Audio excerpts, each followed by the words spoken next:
Nuclear test firing fails. MPs vote on Gaza ceasefire and Prime Minister's questions at noon. This is Politics Live.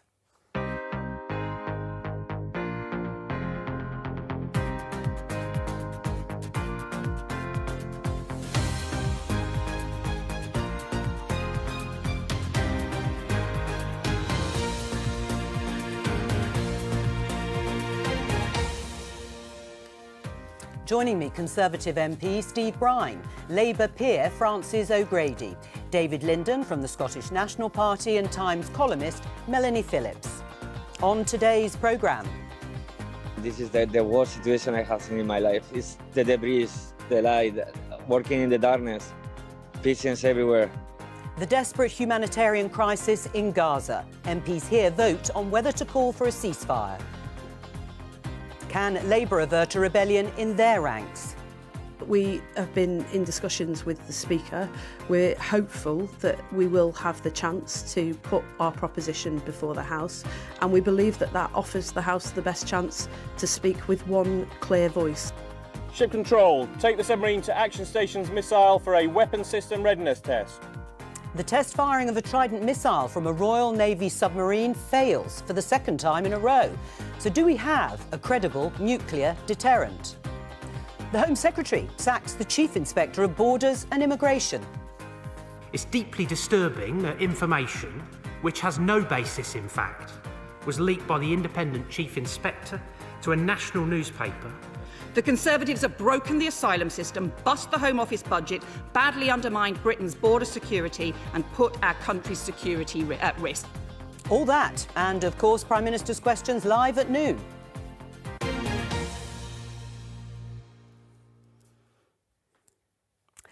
Let's start with the story you heard in the headlines on the front page of the Sun newspaper. Exclusive. Navy shock. Brit nuke sub-launch fails. It's the story that a Trident missile misfired and crashed into the ocean yards from the British nuclear submarine that launched it, and for the second time in a row. It was followed by a tweet from Newsnight's diplomatic editor Mark Urban. Quite a scoop from The Sun, he writes. Serious questions now about whether the UK's nuclear fleet remains credible. The Ministry of Defence will have its lines to take, but seems they've been sitting on this for nearly 3 weeks. Since the last test failed too in 2016, it's over a decade since a successful one. So my opening question to the panel, starting with you, Steve Brine, is our nuclear deterrent credible? Yes, it is quite a scoop, whether it's a responsible scoop, because I suspect our adversaries are absolutely delighted to see that undermining our CASD, our continuous at-sea deterrent this morning, is another matter. But, you know, there you go. It's a free press, right? It is. I'm very fortunate, and David will know the Armed Forces Parliamentary Scheme, which we are able as members of Parliament and peers to take part in. And I'm taking part in the Army one a few years ago.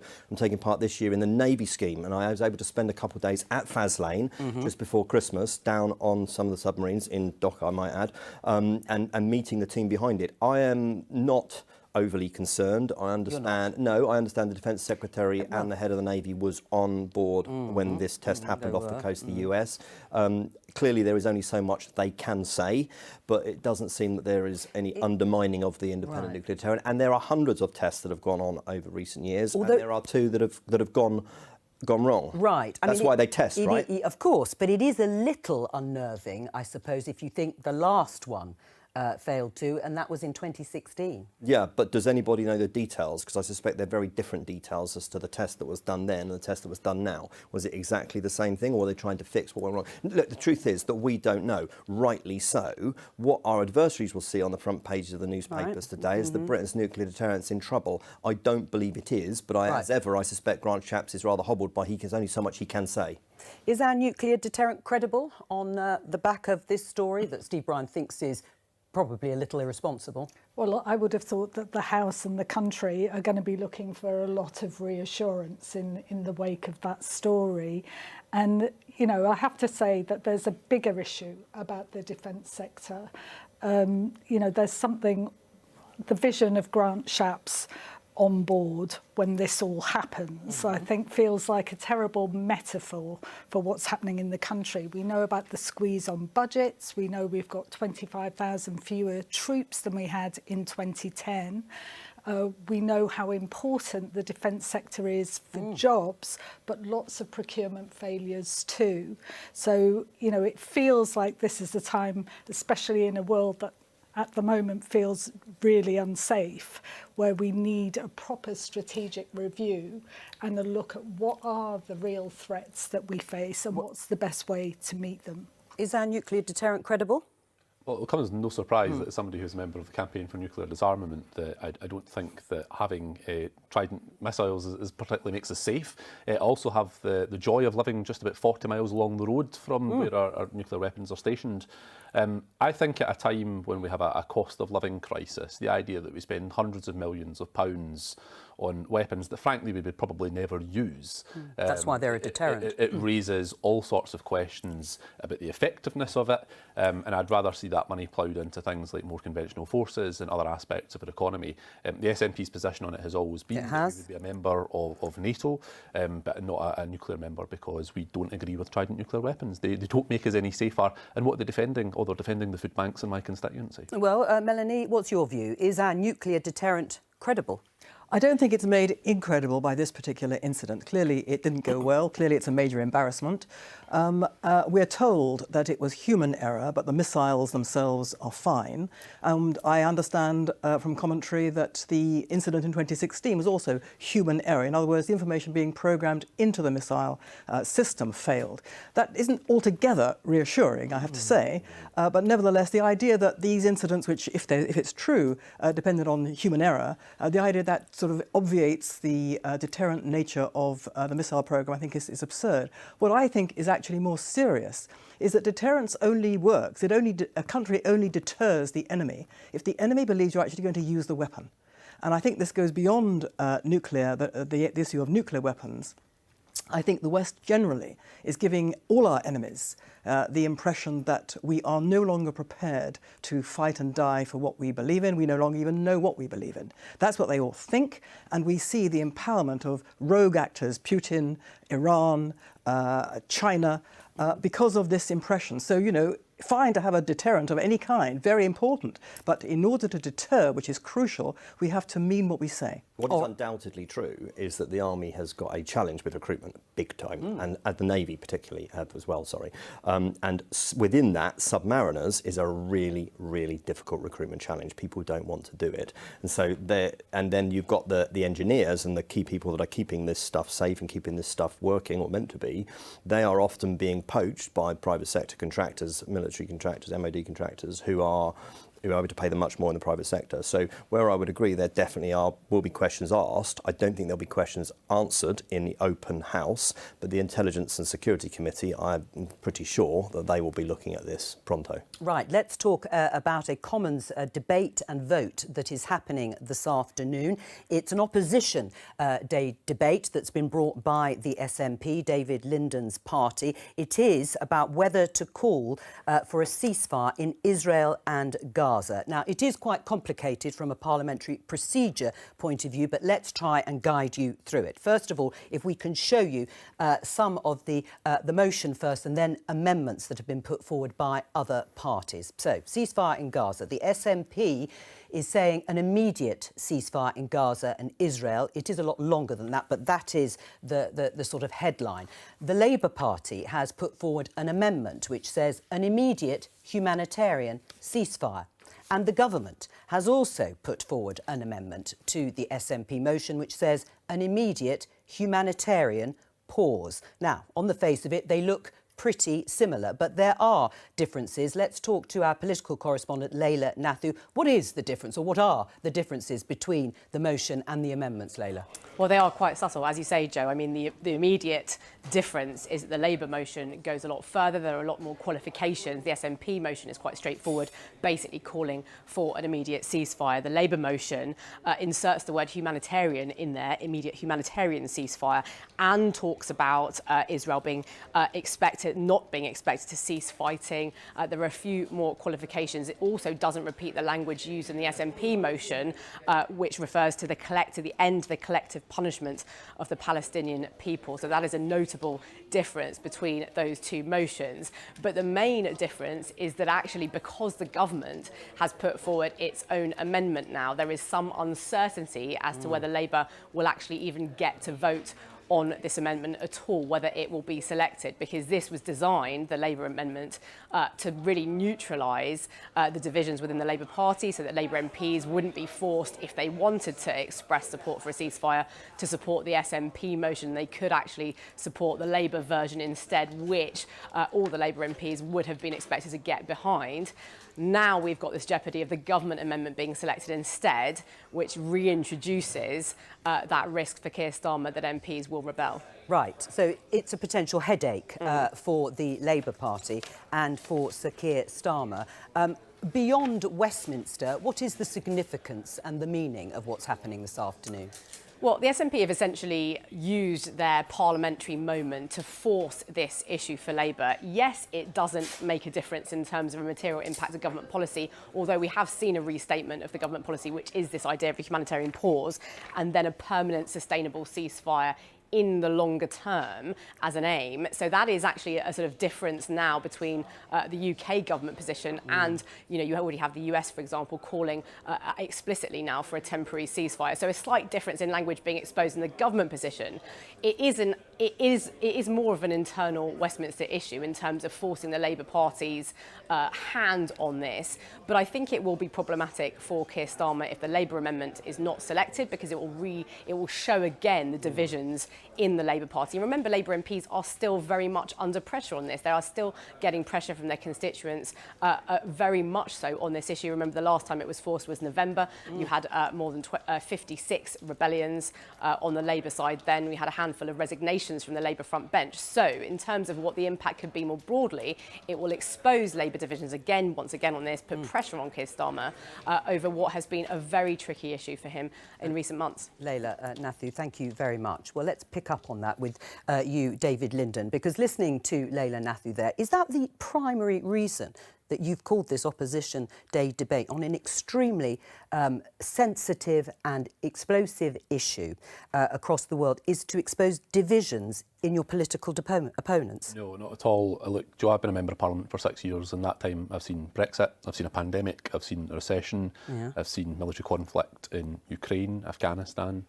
But no issue has dominated my inbox more as an MP than the tragedy that is playing out in Gaza at the moment. Now, I'm not particularly interested in the internal party management that Sir Keir Starmer has got to navigate at the moment. As far as I'm concerned, when I turn my television on every single night, I am confronted with the images of children who are dying. I'm seeing that there is difficulty in terms of medicine, food, water, energy getting through. I do believe that there is collective punishment ongoing in Gaza. And so for me, frankly, I'm not interested in dancing on the head of a pin of So why didn't you work with Labour and have an amendment that was strongly worded that both of you could agree on, rather than this internal politics? It's not internal politics, and that's actually precisely why Stephen Flynn, the SNP Westminster leader, wrote to Sir Keir Starmer earlier in the week. We had the opportunity for them to engage with that. Where I understand the issue for Labour is that they are not happy with the I'll ask them. Punishment. I'll ask Labour what their position is. But just listening, what do you make of the Opposition Day debate and the motion that is being put forward? Well, I think certain things need to be said. First of all, I think all decent people will be appalled and horrified by the scenes of devastation in Gaza. But it's very important to understand that those scenes of devastation are caused by the fact that Hamas sited its infrastructure of genocidal terror underneath the civilian infrastructure of Gaza, necessitating bombing. And this terrible war, this devastation could end tomorrow. It could end today if Hamas gave up and decided no longer to attack Israel and release the hostages. You see, if Israel is required to cease fire, that means that Hamas will basically not be defeated as a military force, and that means that more Israelis will undoubtedly be subjected to murder, rape, barbarism, kidnapping, That will follow inevitably. We know that because Hamas have told us they will repeat the atrocities of October 7 again and again until Israel is wiped out. That is what people who are voting for an immediate ceasefire are, in effect, voting to bring about. Is that what you're doing, David? No. Let's not forget, Joe, 30,000 people, largely women and children, have lost their life as a result of the ongoing assault. What we're seeing about to play out in Rafah, for example, what we're seeing in the West Bank, is deeply troubling. And that's why I want to see that immediate ceasefire. I want to see that ceasefire now, because at the moment we have a humanitarian crisis playing out. And the idea that we are sitting here in a London TV studio going over the intricacy of words and dancing on the head of a pin, whilst women and children are being killed every single day, is unsustainable. That's why we need a ceasefire now. And that's why the motion that the SNP has brought forward, which is supported by a number of organisations. Yes. Can I just make one point on that? 30,000 dead, we're told, assuming that figure is correct, and we don't know because it's a Hamas figure. It is. But I wonder why people like David never say that among that 30,000 is several thousand Hamas terrorists who've been killed. Of course there are. You don't say that. You say women and children. It's emotive. I think what people hear Are you disputing in Britain... that women and children are dying? No, needlessly? and it's terrible that women and children are dying. Terrible. But so that's why we need a ceasefire. But the ceasefire would mean more women and children would be raped, murdered and taken hostage if they are Israelis. You don't say anything about that. I think people in Britain need to understand this is not even just a question of returning the 134 Israeli hostages who are still being held in Gaza. Israelis believe correctly they are actually fighting for their lives here. If there is a ceasefire, more Israelis will be sentenced by people like David to be murdered, raped and kidnapped. Well, that is the effect of an immediate ceasefire. Let David respond. This is an incredibly sensitive subject, and for somehow trying to lay that at the door of myself when we have called out... Yes, genocide is a sensitive subject if you're on the receiving end of it, actually. Well, hang on. That's why we need a ceasefire. You are here. The people in Israel are facing a genocidal threat which is continuing every day. Let me just put something to both of you. First of all, though, to you, Melanie, the idea that Israel has a right to defend itself. Everyone has said that they agree with that. But is it true, and is it the case now, when the Shadow Health Secretary, Wes Streeting, said it has gone beyond what you might say is legitimate self-defence, in terms of the numbers of Palestinians and Gazans that have been killed? Okay. Well, I don't know what that means. Well, have Hamas's capabilities been degraded enough now? Gone too far, beyond legitimate self-defence, whatever. The fact is that the ratio of civilians to Hamas terrorists killed in this war ranges between 1 to 1, which is what the Israelis say, and 1 to 3. In other words, 3 civilians maximum to every... Hang on, wait, let me finish. Hang on, let her finish and then I'll come. I've got a question for you. 3 civilians killed to every 1 terrorist. That is infinitely lower as a number of civilians killed to what the British government has done and the Americans in Iraq, Afghanistan. All right, but there is also a question about what makes either side or both sides feel safe. David, the question to you is that if Hamas's capabilities have not been degraded, Hamas as an organisation is very clear about its intent. It would repeat the massacre that it committed on October the 7th, and it doesn't hold back on that issue. So if hostages weren't to be released, if your motion, let's say, had any impact in terms of real-life consequences as to what's happening out there, would you say that Israel still has to cease fighting? Well, look, I think the first thing to be absolutely clear about is we have done from day one on the 7th of October is to condemn Hamas for that atrocity that was committed in Israel. There's no doubt about that. But where we are ending up at the moment, and where the SNP has tried since November to get people into the space of, is to follow everybody else in the international community, whether that's the Pope, the Holy Father, whether that's Emmanuel Macron. I know this, but dates ceasefire. are important here. It happened on the 7th of October. Hamza Yousaf, Scotland's First Minister, called for an immediate ceasefire on the 27th of October, within weeks of 1,400... Thousands of people had been killed. Well, hang on. The ground invasion by Israel had either just happened or was about to happen. You were already calling then. Was that position right, to call for an immediate ceasefire by Israel within weeks of its citizens being massacred? Yes, I do think so, because we're in a situation where a humanitarian crisis is now playing out in Gaza.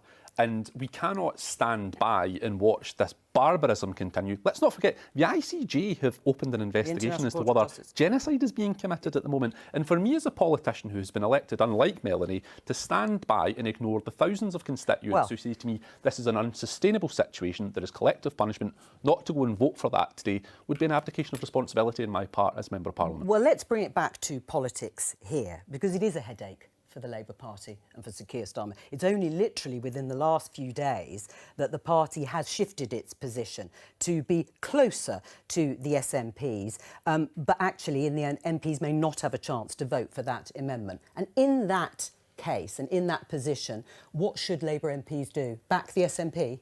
Well, that's going to be a matter for Labour MPs, and I'm not one of them. Yeah, but come on, you speak for the Labour Party, Francis. The important thing is that Labour has set out its position, and I think listening to the debate, what strikes me is that most people, we all want peace. Most of us want a two-state solution of neighbours being able to live in security and respect alongside each other. We are in the middle of a crisis which is horrific for the Palestinian people. It is also horrific for the families of the hostages who are demonstrating every Saturday calling for a negotiated solution. And, you know, my background is a trade unionist. I don't apologise for my belief in the power of negotiation to be able to find a way through. But if you were voting, of such you aren't voting this afternoon, but I think it's incumbent on you and others to say what you would do. Well, what would you do in this position in such an important issue? Is that having set out its position, that, you know, my inclination, I hope that the Labour motion is taken, which I hope can bring people together, because I think it's important that people do come together, not least for communities here in Britain, where we're seeing this horrific rise in anti-Semitic attacks and also Islamophobia. So it's important that we try and bring people together. I would vote for the motion because I think two things have happened. One, we've had the ICJ provisional ruling on getting humanitarian aid in and preventing genocide. Secondly, we've got Rafah. We've got 1.5 million people in a city being expected to move to an area the size of an airport, I understand, with no facilities, no infrastructure. No, it's desperate. And it is desperate. Right, so you would back the SNP motion if Labour, just to be clear, I understand and that. It's not just the SNP. We've got Prince William. We'll come on to Prince William in just a moment. Australia, Canada, New Zealand. But you would back the SNP motion, just to be clear. Personally, I would. Right, Steve. As would, by the way, the Scottish Labour Party, who passed the motion at their conference. Thank you talking about collective punishment. Yes, they did. Just to be clear. Steve, the government's position, is it behind the curve in terms of calling for a pause rather than a ceasefire, a temporary pause rather than a ceasefire? Even the Foreign Secretary, David Cameron, seems to be moving towards the position of the opposition parties. No, the government's position is a governing party's decision, not, with respect, a third-party decision. And look at it says it along the bottom of your screen, Commons to vote on Gaza ceasefire. We're all getting emails from constituents who think that if we vote for the amendment today, then suddenly Netanyahu will go, OK, then London have said we must stop.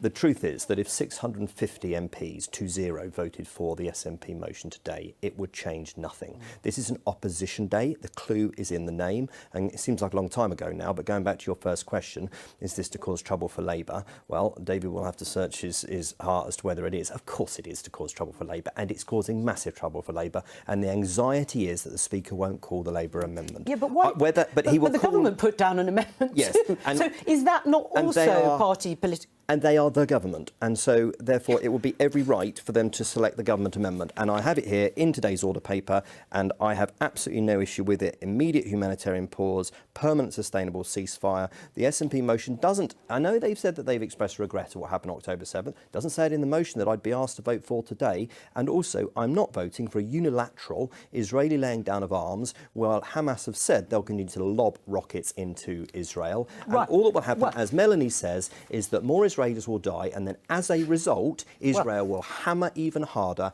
and more Palestinians will die. I go back to my other question, which was about whether the government, and you're quite right about the Opposition Day debate, whether the government's behind the curve, because even the US, Israel's main, most staunch ally, has said this in the Daily Mail: US pushes for a temporary ceasefire in Gaza, not a pause, and warns Israel against assault on Rafah, as was being talked about by Francis, as Biden's White House turns even further against the Israeli Prime Minister Netanyahu. Yeah, I don't see any difference between that and well, because a ceasefire is the different to a pause, isn't it? A pause in the fighting, but a ceasefire would mean ceasing hostilities on both with sides. the greatest respect, the words that Biden says one day, you never know what he's going to say the next. All right, well, that's a slight deflection.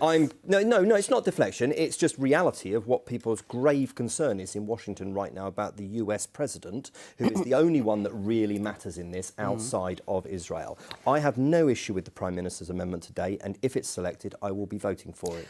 Let me just show you, because you mentioned Prince William. Melanie, the Daily Telegraph, in fact, we have a few paper front pages. William, fighting in Gaza must be brought to an end. I think we have the Daily Mail that comes afterwards. William, too many people have died in Gaza conflict. And then the Eye has royal diplomat, UK deploys Prince William to call for urgent Gaza ceasefire. Was he right to intervene in this way? Well, the way it's being reported is not quite what he said. I think he phrased it extremely carefully. He didn't call for a ceasefire. He didn't demand or urge a ceasefire. He said, I want, like many people, I'm paraphrasing, I want to see an end to the fighting. We all want to see an end to the fighting. He did say too many have died. He did say too many have died in the Gaza conflict. We want to see an end to the fighting. It's fine as far as it goes. But so you could say it was simply a pious declaration of, we all want to see an end to the fighting. But two things. First of all, it is a highly controversial issue. And secondly, it was on the eve of this very important vote today. We all know that the monarchy stands above all divisive issues. It never, ever gets involved. Why on earth did he choose to do this? And secondly, I don't think it can be simply a pious expression of, we want to see killing ended, which we all do, because he said too many have been killed. Now, again, he could say, and his defenders would say, well, it's quite obvious too many have been killed.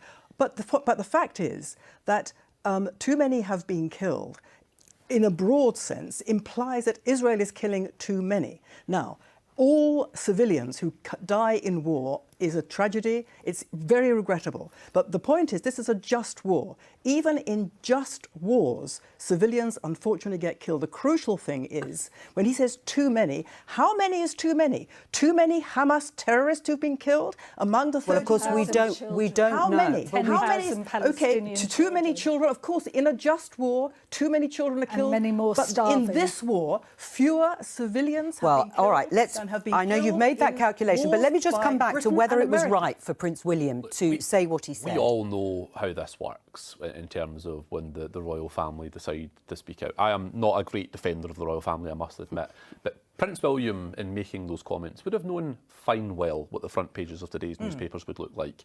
And Buckingham Palace sources have always been quick in the past to put out rebuttals. I note in today's media, there's no rebuttal to say, oh, he misspoke. The reality is, we've got Prince William, we've got the Pope, the Holy Father, we've got President Emmanuel Macron, all calling for this immediate ceasefire, yet we find ourselves in this London TV studio dancing on the head of a pin over words when women and children are dying. That's why we need a ceasefire now. If Prince William can call for it, then I expect MP should be able to do so. And Number 10 must have given it its blessing.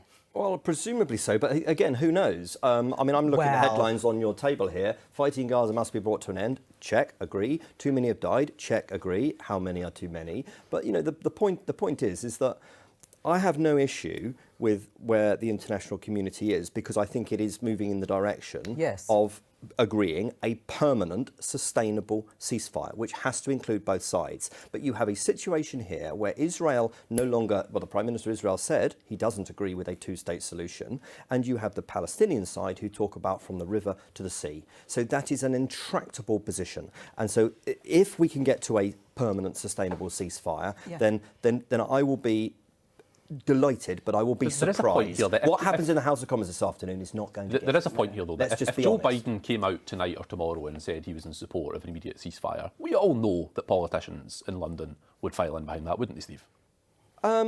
Well, I don't think that, as I said earlier, I don't think there is a big gap between what Biden is saying and what the Prime Minister here is saying. But again, you know, Netanyahu is in a very difficult domestic political situation. And with the US President, according to polls, heading towards the exit door, how much notice does he take? Right. I mean, the question will be at the end of this afternoon whether or not Sir Keir Starmer, one of the questions, whether or not Sir Keir Starmer has held his party together. And you know last time that when the SNP called a similar motion and vote, that 56 Labour MPs rebelled and voted for the SNP motion, which you say you would support. David Lammy, the Shadow Foreign Secretary, has talked about collective responsibility here.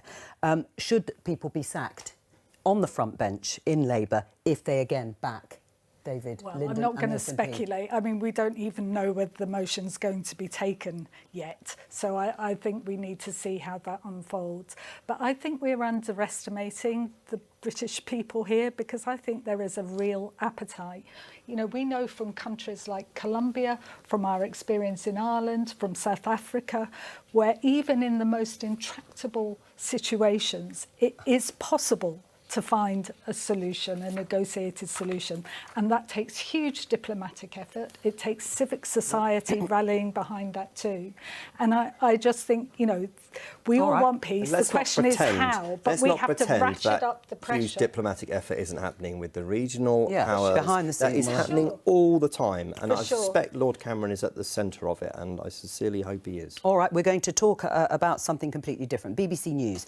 David Neil, this is the story. Immigration and Border Watchdog sacked for leaking critical reports, and they included about security lapses around private jets landing at London City Airport. David Neil, the Immigration and Borders Watchdog, was sacked last night by the Home Secretary after leaking reports to the press. Now, news of the sacking came after an exchange in the Commons yesterday lunchtime. I think we can play you some of that exchange with the Shadow Home Secretary Yvette Cooper and the Immigration Minister Tom Pursglove. Or maybe not. No, don't worry, it seems to have frozen. Let's just show you the Daily Mail headline. Hundreds of high-risk flights land in the UK unchecked. Borders Watchdog issues dramatic warning amid a major new immigration scandal. Didn't he do the right thing, Steve? What, David Mr. Neil?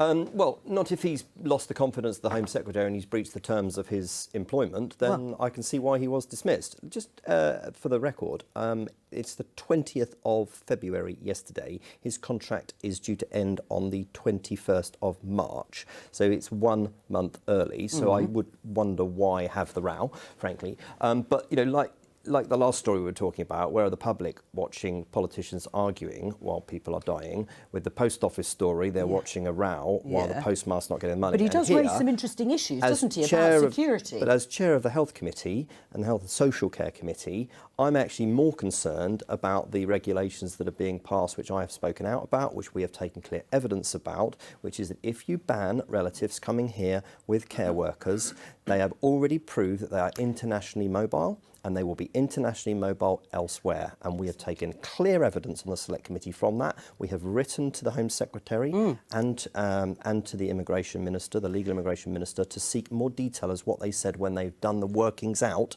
around this policy, because I want to see their impact assessment on this. I think it will hurt the care sector. Right. Well, we'll talk about the care sector in just a moment. But in terms of what David Neil said, Melanie, when you saw the story and the headlines, did you think, my goodness, we need some reassurance on security at airports? I think we need some reassurance about the Home Office, quite frankly, and the Border Force, which seems to be in mutually assured destructive chaos, frankly. I mean, here you have a situation in which the Home Office is basically denying what David Neil has alleged. The Home Office is saying he's got his figures wrong, and we've told him so. I don't know whether that's true or not, but I do note that the Home Office has not provided the breakdown of high risk and low risk immigration classifications, which the whole thing revolves around. So that seems to me a little suspicious. Furthermore, if it's the case that I read, that 15 reports by David Neil have been sat on by the Home Office. You wonder what on earth is going on here. It looks as if, the evidence looks as if, here is somebody who was desperately trying to alert the Home Office to something going fundamentally wrong with security to do with immigration, was being ignored, was told that his contract wasn't going to be renewed and he would have to reapply, and then went for broke and leaked it. Well, and this is what you were talking about. In the Times, 1 in 4 foreign care workers abuse UK visa rules. Inspections revealed that the Home Office issued 275 visas to a care home that didn't exist. And you see, it's a curious one because that plays to the government's argument. I mean, I may take issue with it based on the evidence, but that plays to the government's argument that he's saying that, which is that people are abusing the health and care visa but what route. about what Melanie is saying substantially? That he couldn't get the Home Secretary's attention. He's trying to bring these reports to the government's attention, and in the end, met. And they haven't. Well, I'm not a member of the government. That troubles me greatly. I have a funny feeling that Mr Neil may emerge with another exclusive in Melanie's newspaper this weekend. I suspect that's being lined up as we speak. But, you know, just to return to the care issue, government said when they announced this policy at the start of the year around dependents coming with care workers that, you know, when people come in as dependents, it impacts on school place, it impacts on doctors' appointments. Yes, it may, although I wonder just how much it does. But maybe that's the price that we have to pay as a society to have the people who are prepared to staff our care sector, because bluntly, the domestic workforce don't want to do it. And they are internationally mobile, and we should be welcoming them here. Right. Well, what a shambles, first of all. We've got 15 reports. What on earth has the government got to hide in that it's not publishing the reports? A former army officer, I think, that the inspector has produced. But on the substance, because that's what Steve has moved on to. Should care workers and their dependents be allowed into the country? Again, the government not dealing with the root cause of the problem. We've got 150,000 vacancies. Why? Because the majority of care workers are on less than the independent real living wage of £12 an hour, and a quarter of them are on 0 hours contracts. Let's, for goodness sake, if we want to attract people to that vocation, then let's raise professional standards, let's raise standards of work, so it's a decent job and a career. And should care workers bring dependents into the country? I think absolutely the evidence you've heard, I have heard with, you know, buckets full of it, which is that if you're asking people to come and look after our families by leaving their own, you are not going to fill those 150,000. Why would you come and do it? And also, we need to crack down on some of those agents and companies who are bringing people over, who are bringing them over on contracts that cost £25,000, and then that's deducted from their wages. So they should be able to bring independence, and you would like to see a Labour Let's not make the bad the enemy of the good on this one. I mean, and shouldn't it? I mean, it will cause chaos in the care sector. People won't come. Why would they? Well, the idea that people in general won't come unless they bring their dependents is not true. In Israel, which I know very well, the care workers are sending money, huge amounts of money in their terms, back to families at home which they're supporting. That is the pattern there. Bringing dependents in here into this country has caused a crisis in immigration. This country cannot cope with the number of immigrants it's bringing in. Immigrants, as we know, are a blessing in that they bring a vast amount of stuff, both practical and not practical, which the country needs. But there comes a point where the country's infrastructure simply cannot cope. All right, well, the number of dependents has hugely exacerbated that problem. I mean, David, let me just show you. James Cleverly, the Home Secretary, today in Parliament, we've laid an order to ban overseas care workers from bringing dependents. This is just one part of our plan to deliver the biggest ever cut in migration. Really depressing, actually, because we've got a government that's pretty much falling apart. It can't fire Trident missiles that fail. But on the substance, it's clearly falling apart, but as a result of sitting in 15 reports.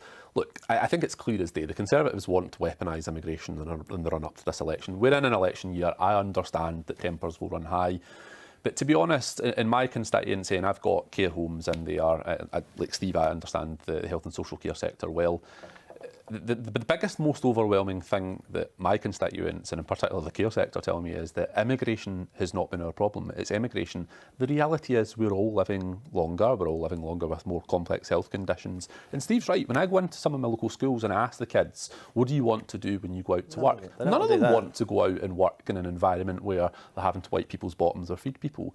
The reality is that we are having this false debate about immigration. We're weaponising it as a result of an election coming up, when all the while our economy needs people to come here and work. And this idea that we Can I just say, migrants, David, the care workers I know and speak to love their jobs. They do. They have a but they need real more support. sense of vocation. Yeah. But they are really angry that they are paid a pittance exactly. for the work So that why does Labour want to keep, we can show you this in the eye, want to keep the migration crackdown on health worker relatives? Is they're terrified of the red wall? I think Labour is talking about investing in having a proper fair pay agreement for the sector, of investing in training and professional standards and making it a genuine career They may want choice that, for but they agree people. with the government, it looks like here. They want to keep Well, that I haven't migration seen that crackdown. story. I mean, Steve, you say it's because of the red wall, it's because of votes. It is. That's cynical, isn't it? They're playing keep upmanship with the government on this issue.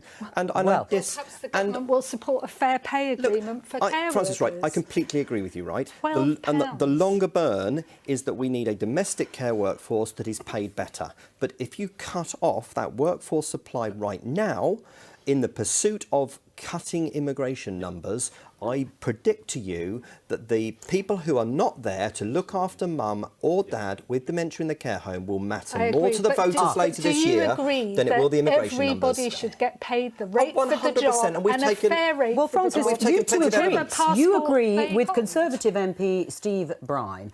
You don't agree with the Shadow Health Secretary, Labour Shadow Health Secretary, Home Secretary, I should say, Yvette Cooper. Well, I haven't even read that story, Well, I'm so I'm not sure on what basis you're saying But that. Labour What have I'm said that saying they is will keep that migration crackdown on health worker Labour relatives. has been very clear that we should not use or exploit, as some of these companies are doing, migrant workers. What we need is a fair pay for the job, fair rate for the job for every care worker, regardless of where they come from. And just finally, Steve, I mean, the rhetoric, I mean, David Tinton's right, the rhetoric from the government is really tough on immigration. It's really harsh, you could argue. The reality, clearly, when you look at the loopholes, unchecked at airports, care visa scams, the reality is totally different. Why? What's the point of all that harsh rhetoric if none of it actually bears any resemblance to what's showing in the polls? And I can tell you now that my constituency in Winchester don't like this rhetoric, and I don't like this rhetoric. Yes, clamp down on the people coming in and abusing the health and care visa route, but don't cut off your nose to spite your face in pursuit of numbers, because when they're not there to look after mum and dad, it will be a bigger election issue than the immigration numbers, in my opinion. Right. Prime Minister's questions coming up in a few minutes' time. But let's have a look. It's filling up, and I'm not surprised. There's Peter Kyle there, who is the Shadow Technology Minister for Labour. Not surprised, bearing in mind there are so many pressing issues and also ahead of that debate and vote this afternoon that we've talked about. We have got time for one more story, which is ongoing. The row between the Business Secretary, Kemi Badenoch, and the former Post Office Chairman, Henry Staunton. Let's just show you this in the Times. Post Office boss was told, don't rip off the Band-Aid on finances. A memo of Henry Staunton's meeting with top civil servant last year says scandal-hit company was ordered to hobble into election.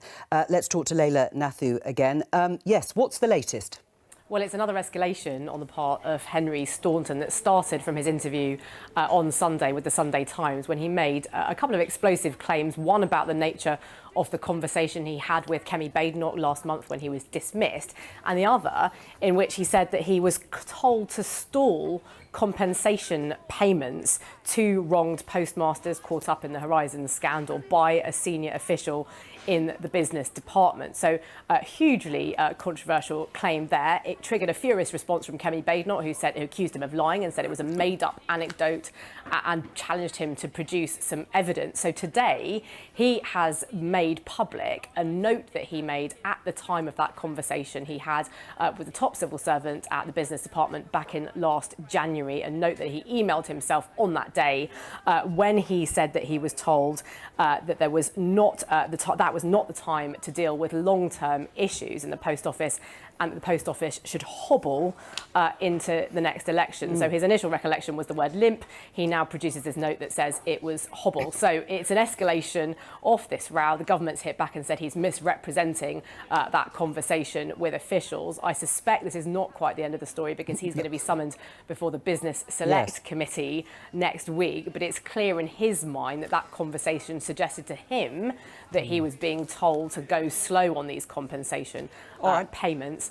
But we'll hear more of it next week. Layla, thank you very much. Steve, what do you make, or what do you think about the way the Business Secretary's gone about this? Hell hath no fury like a Henry scorned.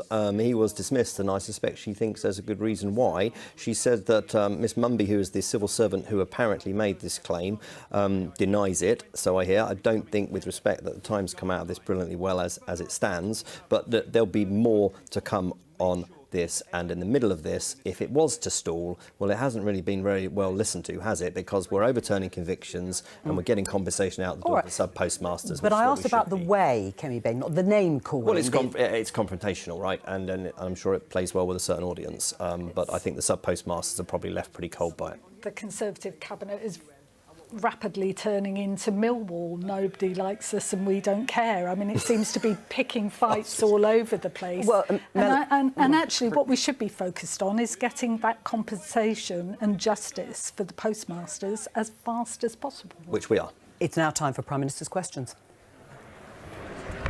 Mr. Speaker, the whole House will join me in sending our deepest condolences to the family of Alexei Navalny. He died for a cause to which he dedicated his whole life, freedom, and to return home knowing that Putin had already tried to have him killed was one of the most courageous acts of our time. Together with our allies, we are considering all options to hold Russia and Putin to account, and this morning we sanctioned those running the prison where Alexei Navalny's body still lies. Mr. Speaker, this morning I had meetings with ministerial colleagues and others. In addition to my duties in this House, I shall have further such meetings later today. I know that my right honourable friend will share my horror felt by this House, the oldest People's Assembly in the world, at the acid attack against a woman and 2 children on the streets of London. Does he share my anger that we would still not have been able to deport the perpetrator had he been found because of the so-called European Court of Human Rights? When will we stop bending the knee to this so-called European Court, a travesty of a court? Prime Minister. Mr. Speaker, this was a horrific attack, and my thoughts are with the victim and their families. Obviously, I can't comment on a live investigation, but speaking more broadly, clearly, I don't think it's right for dangerous foreign criminals to be able to stay in our country. And that's why our Nationality and Borders Act made it clear that anyone who is convicted of a crime and gets a sentence of 12 months or more will not be granted asylum in the United Kingdom. That is the common sense position that I believe is supported by the majority of the British public, but one that the Labour Party voted against time and time again. Leader of the Opposition, Keir Starmer. Thank you, Mr. Speaker. Can I start by welcoming the new member for Wellingborough and the new member for Kingswood? I know they will both be powerful advocates for their constituents. On a more sombre note, Mr. Speaker, can I join with the Prime Minister? I was glad to hear what he just had to say, because I'm sure the whole House will join me in sharing our disgust at the death of Alexei Navalny, who, as the Prime Minister said, died because of his efforts to expose the corruption of the Putin regime. It is a reminder that Putin has stolen not just the wealth, but also the future and democracy of the Russian people. Mr. Speaker, would the Prime Minister be prepared personally to repeat the allegation made by his business secretary that the former chair of the Post Office is lying when he says he was told to go slow on compensation for postmasters and limp to the next election? Mr. Speaker, as the Business Secretary said on Monday, she asked Henry Staunton to step down after serious concerns were raised. She set out the reasons for this and the full background in the House earlier this week. But importantly, we have also taken unprecedented steps to ensure that victims of the Horizon scandal do receive compensation as swiftly as possible and in full. Making sure that victims receive justice and compensation remains our #1 priority, and we will shortly bring forward legislation to address this matter soon. I'm not sure that takes us very much further forward, so let me press on, because on Monday the Business Secretary also confirmed categorically that the Post Office was, and I'll quote this in fairness to the Prime Minister, at no point told to delay compensation payments by either an official or a minister from any government department, and at no point was it suggested that a delay would be of benefit to the Treasury. So that's Monday. A note released by the former Post Office chair this morning appears to directly contradict that. And I appreciate the business. This really matters to the people who've been at the heart. I appreciate that the Business Secretary has put the Prime Minister in a tricky position. But will he commit to investigating this matter properly, including whether that categorical statement was correct and why, rather than taking those accusations seriously, she accused a whistleblower of lying? Mr. Speaker, it is worth bearing in mind that, as the Business Secretary said on Monday, she asked Henry Staunton to step down after serious concerns were raised. But this is, on a matter of substance, one of the greatest miscarriages of justice in our nation's history, because people who were working hard serving their communities had their lives and reputations destroyed, and that's why we are working hard to ensure that they get justice and compensation, and that's why we established Sir Win Williams' inquiry. It's why we've already paid out over £150 million of compensation to almost 3,000 victims, and it's why we will introduce new legislation shortly to exonerate those. We will make sure that we do what is needed, that the truth does come to light, we right the wrongs of the past, and crucially, that victims get the justice that they deserve. Mr. Speaker, I do hope the Prime Minister will instigate that investigation into what was said on Monday, because one of the features of this miscarriage is that where concerns have been raised, they've been pushed to one side. And this week we also learned that a 2016 investigation into whether Post Office branch accounts could be altered was suddenly stopped before it was completed. Now, had that investigation revealed that they could be altered, which we now know to be the case, the livelihoods of those wrongly prosecuted could have been saved. What did government ministers know about it at the time? Mr. Speaker, the Leader of the Opposition has picked one particular date, but it is worth bearing in mind that this scandal has unfolded over decades, Mr. Speaker, and it was actually following a landmark 2019 High Court case that the previous government established a statutory inquiry led by Sir Win Williams, which is uncovering exactly what went wrong, Mr. Speaker, and it is right that that inquiry is allowed to do its work. But also, Mr. Speaker, following the High Court case, the government established an independent advisory board, established not one but 3 different compensation schemes, and as of now, over 2/3 of people have received full and final offers, because what we are focused on is making sure that the victims get the justice and the compensation that they deserve. Mr. Speaker, this information about 2016 has just come to light, I think, this week, which is precisely why I'm asking about it. Exactly. Considering the Prime Minister's Foreign Secretary was running the government in 2016, and one of the Prime Minister's current Cabinet Office ministers was the Post Office Minister, has he thought to ask either of them what they knew in 2016? No, Mr. Speaker. We did the right thing, which was to set up an independent statutory inquiry. That is the right way to resolve this issue. It's the right way to get victims the truth and the answers that they demand. But this government is getting them the compensation that they rightly deserve. Mr. Speaker, as we all know, the Horizon scandal left people isolated, their livelihoods lost, their lives ruined. Some died without ever getting the justice that they deserved. Fears of delay, Prime Minister, or cover-up are causing them anguish. And yesterday, Chris Head, once accused by the Post Office of owing more than £80,000. He said this yesterday: "There is a lack of transparency. We need to see the correspondence between the Post Office, the Department and UKGI, because all of the time everything gets shrouded in secrecy." This is his words. Have some respect, please. He's a victim. Now, I appreciate the inquiry is ongoing, but as the Prime Minister knows, and so do I, so does the whole House, that does not provide a reason why he can't draw a line under this, give postmasters like Chris the peace of mind they need, and release all of the correspondence that he wants to see. Will he now do so?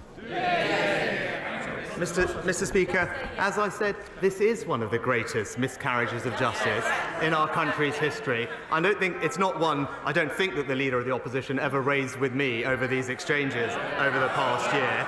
But we are working hard to get victims not just the answers, but the compensation they deserve. But we do now have a statutory inquiry led by Sir Win Williams, who has the powers to get access to all the documentation that he requires, speak to everybody that he needs to. That is the right and proper way to get the truth that the victims deserve. But in the meantime, we are not wasting a moment to get victims the compensation they deserve, and the legislation will be before the House shortly.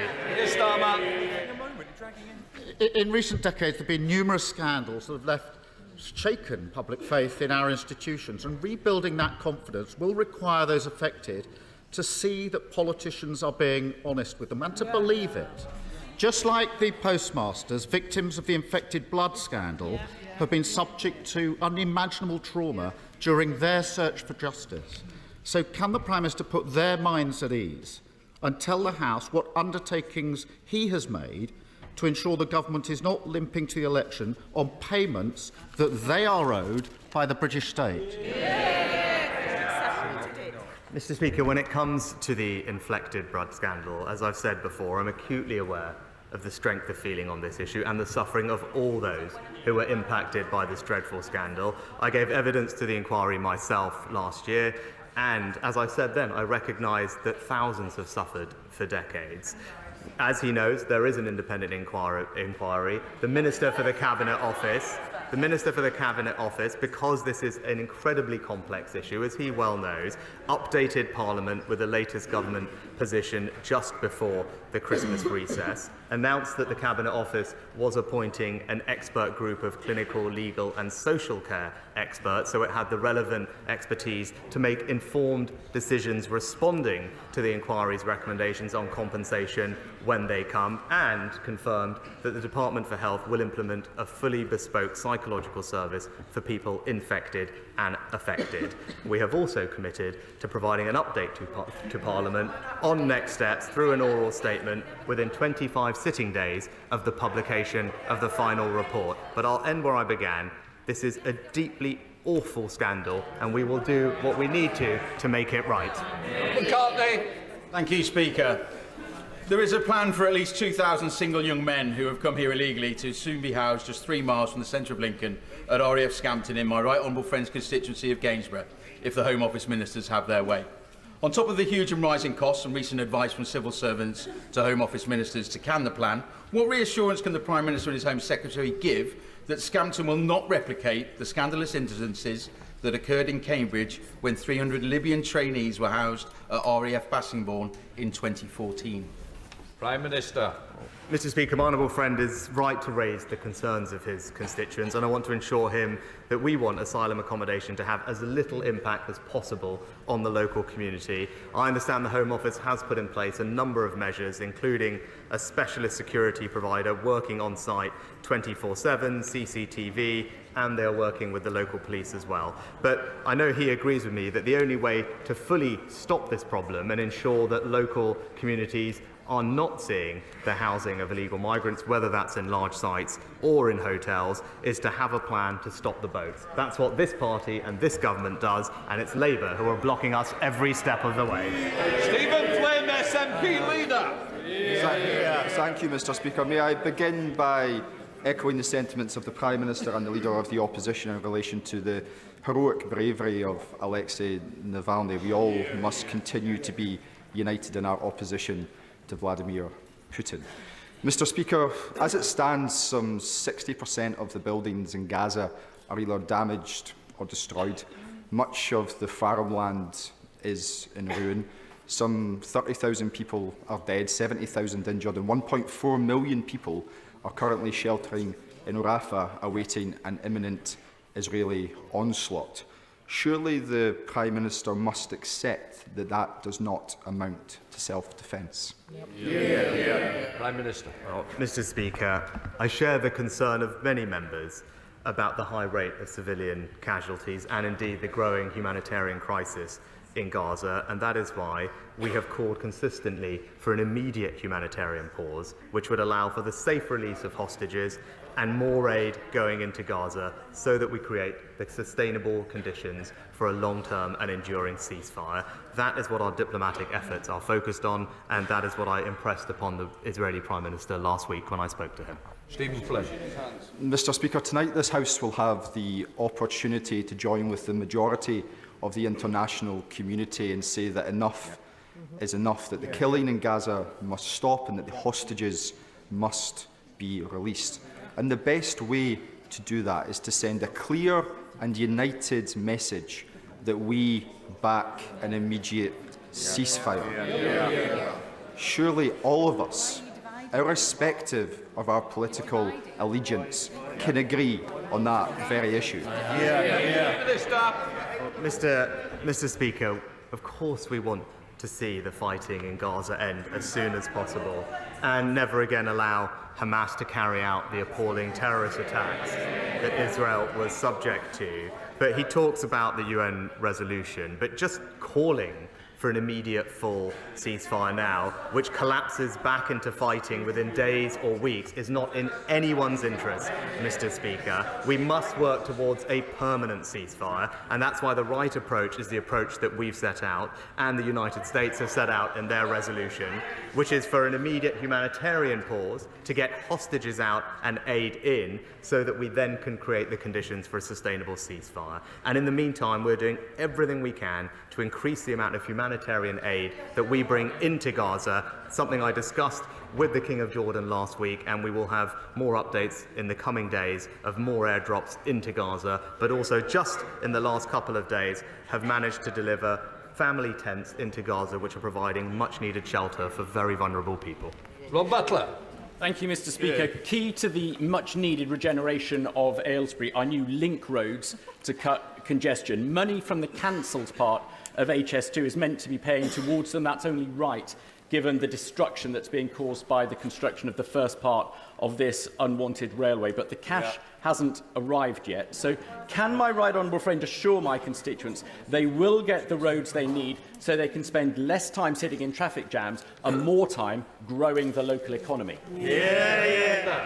Well, as my honourable friend knows, last autumn we announced the government's vision to redirect £36 billion of savings from HS2 to invest in hundreds of transport projects across the country, including possible increased funding for two projects that I know my honourable friend has campaigned on tirelessly, the South East Aylesbury Link Road and the Aylesbury Eastern Link Road. I know he's met with the relevant minister on a number of occasions to discuss these proposals, and I can tell him that the details of how these funding uplifts will be allocated will be decided very shortly. Neil Hanbait. Over 40,000 North Sea oil and gas jobs are at risk from an incoming Labour administration, and neither Labour, the Tories or the SNP have lifted a finger to save Grangemouth oil refinery from closure. With the passing of last night's petroleum bill, the UK government gave not one but two fingers to Scotland's energy ambitions within the UK. In today's money, can the Prime Minister explain? In today's money, the UK has received over £300 billion in tax receipts from North Sea oil and gas. So why can't the UK government find £80 million to secure Grangemouth's future into and profitability beyond 2025? Mr Speaker, as I've previously told the House, the future of Grangemouth is a commercial decision for their owners. The site will remain operating as a refinery until at least May 2025. The UK and the Scottish governments are working together to make sure that there are sufficient assurances in place for the support of employees. But when it comes to backing Scottish Energy, Mr. Speaker, it's this government that just this week has ensured that we can support British North Sea oil and gas, safeguarding 200,000 jobs and increasing our energy security. It's the SNP and the Labour Party that oppose that, but we will always back our fantastic North Sea economy. Virginia Crosby. Mr. Speaker, does the Prime Minister agree with me and Welsh farmers like Gareth Wyn-Jones that our farmers and food security are vital and that the agricultural budget should be ring-fenced, unlike the Welsh Labour government propped up by Plaid, which is determined to force our farmers out of business with its approach to nitrate vulnerable zones, TB, and its new sustainable farming scheme, which, using Welsh Government's own analysis, is forecast to result in 5,500 job losses and a £200 million hit to the Welsh economy.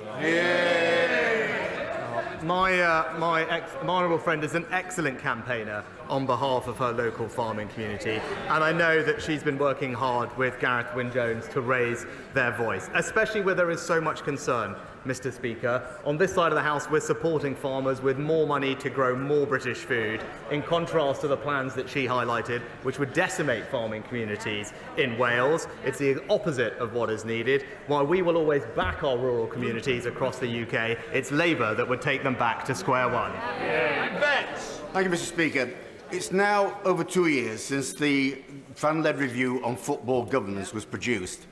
Will the Prime Minister commit now to setting up an independent regulator with the upfront power to intervene to achieve a fairer distribution of the enormous riches which football has, to ensure that no community in the future loses its football club like happened in Bury?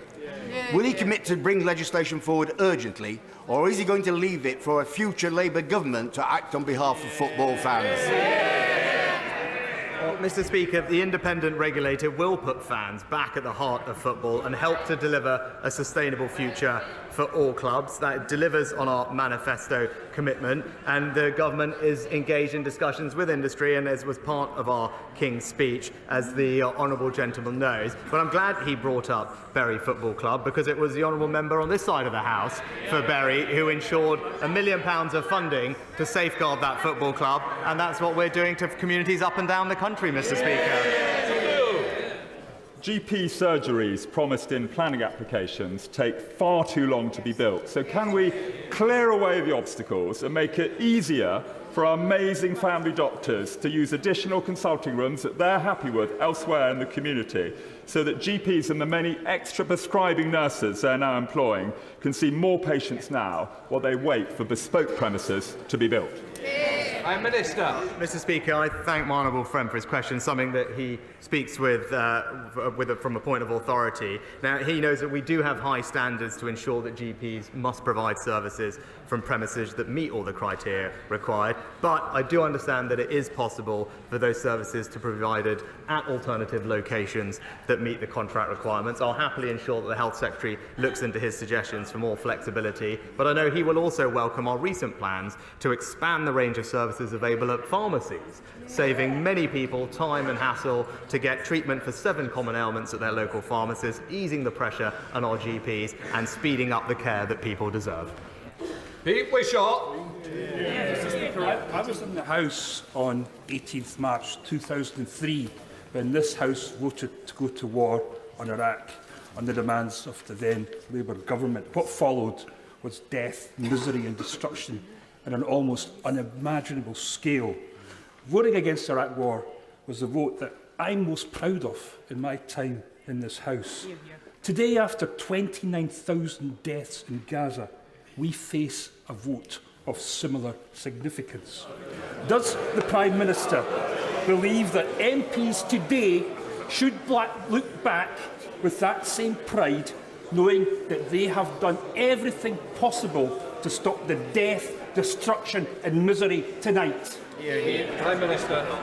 Mr. Speaker, nobody wants to see the fighting in Gaza go on for a moment longer than is necessary. Nobody wants to see innocent civilians suffer, and that's why we're doing absolutely everything we can to bring about an immediate humanitarian pause, allowing for the safe release of hostages, which the honourable gentleman failed to mention, I believe, but also getting more aid into Gaza to create the conditions for a genuinely sustainable ceasefire. That is the position that is shared by our allies. That is what our diplomatic efforts are focused on, and that's what our motion tonight will reflect. Andrew Rosenberg.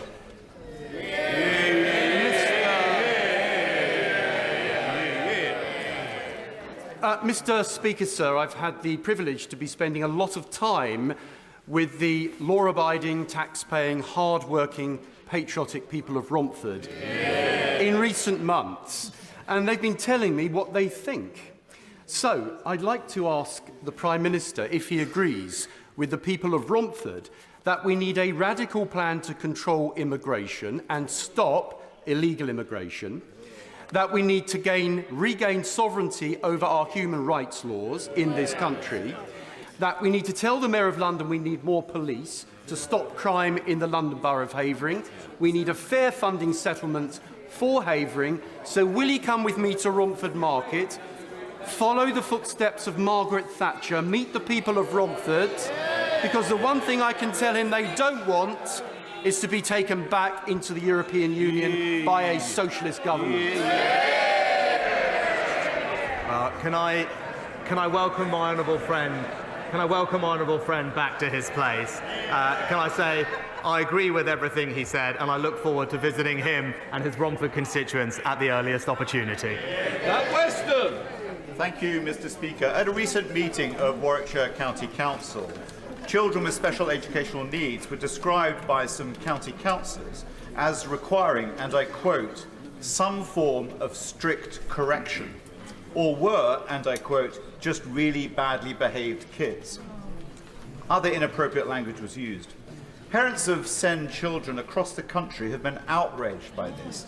30,000 of them have signed a petition calling for those councillors' resignation. Will he condemn the Conservative councillors' language and urge them to do the right thing and resign? Mr. Speaker, I haven't seen the details of those comments on this issue, but more generally, the government does have a strong track record of supporting those with disabilities. It's important that children with special educational needs do receive the right support in the right place at the right time. We've seen increased funding for SEN by 60% over this Parliament to over £10 billion, and most recently the Education and Health Departments are piloting a new project to improve access to specialty support in mainstream primary schools, because we want to make sure that these children get all the support and opportunities that they deserve. Siobhan Bailey. Mr. Speaker, now we've legislated to give the public ID verification options on social media. Tech companies know the safety value and popularity of this because they offer it now, but for a big fee every month, and it's not good enough. Bereaved parents are campaigning for more measures to protect kids online. Fraudsters are routinely exploiting fake social media accounts to scam, and fears of global political interference in elections from faceless, traceless bots are creating the perfect cyber storm. Will my right honourable friend use his influence to get tech companies to get on with offering robust, visible and free verification measures as soon as possible to keep people safe? Can I start by commending my honourable friend for her work on this issue? And she's absolutely right that user verification can be a powerful tool to keep people safe online. The Online Safety Act, as she knows, requires companies to offer all adults optional user identity verification. Companies will also need to take firm action to improve safety for children in particular, and Ofcom will be able to monitor tech companies and have strong powers to ensure they comply. But I can tell her that the Home Secretary is meeting with the industry on Monday next week and will be sure to raise the points that she has mentioned today. Very Glendon. Thank you, Mr. Speaker. A KPMG study finds a strong economic case to remove power cables over the time. And despite my questions to previous Prime Ministers, we are no further forward.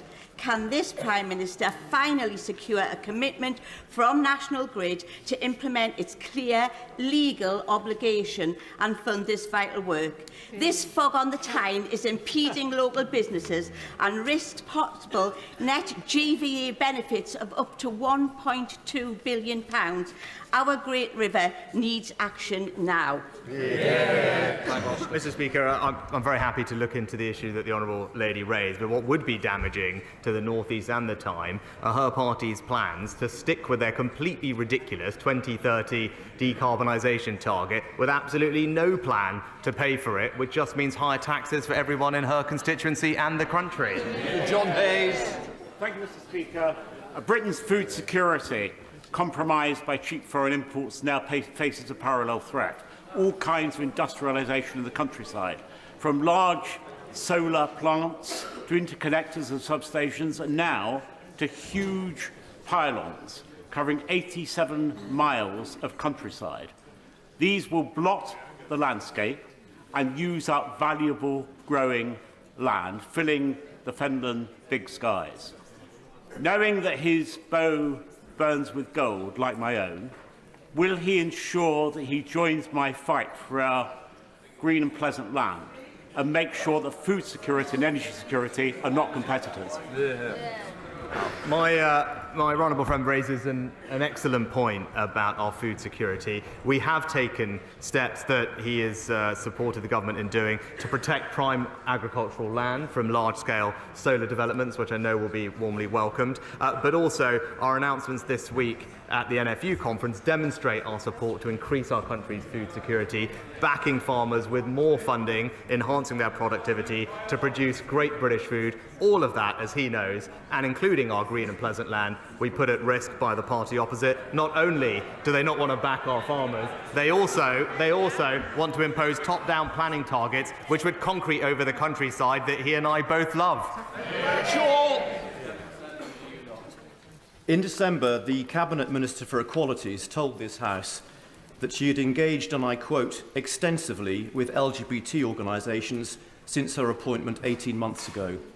A Freedom of Information answer published this week reveals that, in fact, the Minister hasn't met a single LGBT organisation, but has met 2 fringe groups that actively campaign against transgender rights. What is the problem the Prime Minister and a section of his party have with trans people, and his Equalities Minister has with the truth? Well, Mr. Speaker, as I've always said, first of all, this government has a proud track record of supporting those in the LGBT community and will continue to do so. And I've also always said that those who are questioning their gender and identity should be treated with the utmost dignity and compassion and sensitivity as they consider those questions. But it is completely reasonable, alongside that, to highlight the importance of biological sex when it comes to those questions. Nobody should be stigmatised or demonised for pointing out that fact. Robin Walker. Thank you, Mr. Speaker. The Education Select Committee has heard compelling evidence to support the strengthening of guidance to keep mobile phones out of classrooms and break times. But over the course of our screen time inquiry, we continue to hear deeply disturbing evidence about the risks to young people from too much exposure to social media too early. Can I urge the Prime Minister to seek the swiftest possible implementation of the Online Safety Act and to consider whether it is time to review the age of digital consent? Mr. Speaker, can I thank my honourable friend for his work in this issue? And he knows that we do have a plan when it comes to education and protecting children online. The Secretary of State is making sure that we can implement the Online Safety Act as quickly as possible with Ofcom, but we have also published new guidance banning mobile phones in schools to minimise disruption and improve behaviour and educational attainment in the classroom. But we are crucially going beyond that, because what our children see online is of the utmost importance to us, and we want to make sure that we protect their safety and also their mental health. Patricia Gibson. Thank you, Mr. Speaker. When important matters of life and death are voted on in this House, does the Prime Minister think MPs should vote according to their party whip or according to their conscience? Mr. Speaker,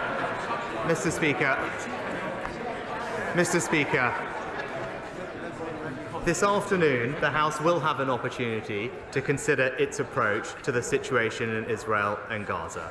Our position is crystal clear. We have called and will always call for an immediate humanitarian pause, which would allow the safe release of hostages and more aid going into Gaza to create the conditions for a genuinely sustainable ceasefire. But just calling for an immediate full ceasefire now, which collapses it back into fighting in days or weeks, would not be in anyone's interest, Mr. Speaker. We are committed not just to an immediate humanitarian pause, but also to finding a lasting resolution to this conflict, which delivers on the promise of a two-state solution and ensures that Israelis and Palestinians can live in the future with dignity and security. Malcolm Longy. Thank you, Mr. Speaker. It seems that with the exception of the British Transport Police, all other police forces will treat non-contact sex crimes as they would perhaps the theft of a bike, petty retail crime or antisocial behaviour. Will the Prime Minister facilitate a meeting between myself, colleagues and the Home Secretary in order to give priority to these acts of crime to ensure that women and young girls get the protection they deserve? Mr. Speaker, of course we want women and girls to get the protection that they deserve, and I'm pleased that our violence against women and girls strategy is showing results, improving the safety of our streets, increasing sentences for rapists, but I will make sure that he gets the meeting that he needs with the Home Secretary or relevant policing ministers to discuss his concerns. Kate Osborne. Thank you, Mr. Speaker. I heard the Prime Minister's responses to the Leader of the Opposition, and just like the Secretary of State's claims that delays on compensation are wild, baseless allegations, his answers are unbelievable. And the response from the benches opposite to the quote from my constituent Chris Head was completely disrespectful. The reality is, we wouldn't have any action without the ITV serialisation of the sub-postmaster scandal. You can shout all you like, but we all know that that's the case. Mr. Speaker, the Prime Minister's promised a new law to swiftly exonerate and compensate victims, and today he said shortly. So will he commit today to ensuring that this is brought forward before the next general election? Yes, the legislation will be brought forward before the House very, very soon, Mr. Speaker. Dr. Ben Spencer. Speaker, after Network Rail's so-called signalling improvement works, there's been... We're going to leave Prime Minister's questions there because, of course, the debate and the vote on Gaza and a ceasefire there is going to follow on in about 20 minutes' time. But that final question from the Labour MP about the post office situation and about compensation for the wronged sub-postmasters and sub-postmistresses was very much at the heart of Sir Keir Starmer's questions this week to the Prime Minister following a blistering performance from the Business Secretary, Kemi Badenoch, who refuted and accused the former chairman, whom she sacked, of untruths. We're going to look very seriously at some of those allegations that she made with our guests for this part of the programme. For the government, the Energy Minister Andrew Bowie. For Labour, who in fact faced Kemi Badenoch across the dispatch box, the Shadow Business Secretary Jonathan Reynolds and Leila Nathu, the BBC's political correspondent. Keir Starmer devoted all his questions, actually, to the scandal of the Post Office, but this ongoing row between the Business Secretary and the former chairman, whom, as I said, she actually got rid of. What do we know now? Well, interesting, Keir Starmer, I think, chose to go on this, trying to drive a wedge between the Prime Minister and his Business Secretary over the tone and the accusations that she has made against the former chairman, Henry Staunton, of the Post Office. Interesting, the tone, I think, because, you know, in discussions about the Post Office and the Horizon scandal, it's generally been a kind of cross-party consensus that this is a scandal that's been allowed to go on for too long, that hasn't been tackled.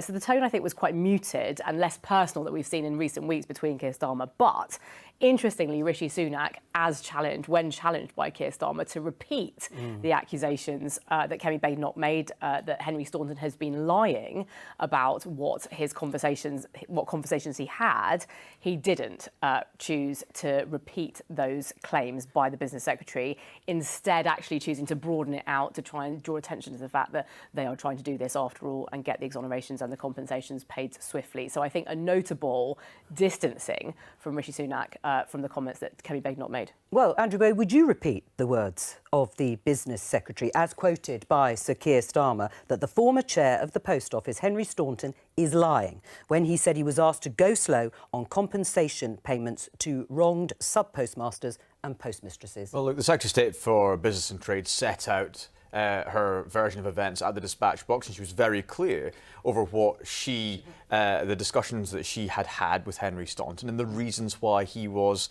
dismissed from his And would you repeat position. her words? As I said, the Secretary of State for Business and Trade has set that out clearly, what she saw as the position and the reasons why she felt that she had to dismiss him. But the really important thing here is not the he said, she said that I know that Westminster's focused on or the media find interesting, Well, that's what the Business Secretary's focusing on. But actually what we are doing to support those people who were so failed by so many delaying the organisations. compensation payments. But hang on a second, We Andrew. the government to set up the Andrew Bowen, independent the inquiry. Secretary of State, Kemi Badenoch, has made it about he said, she said.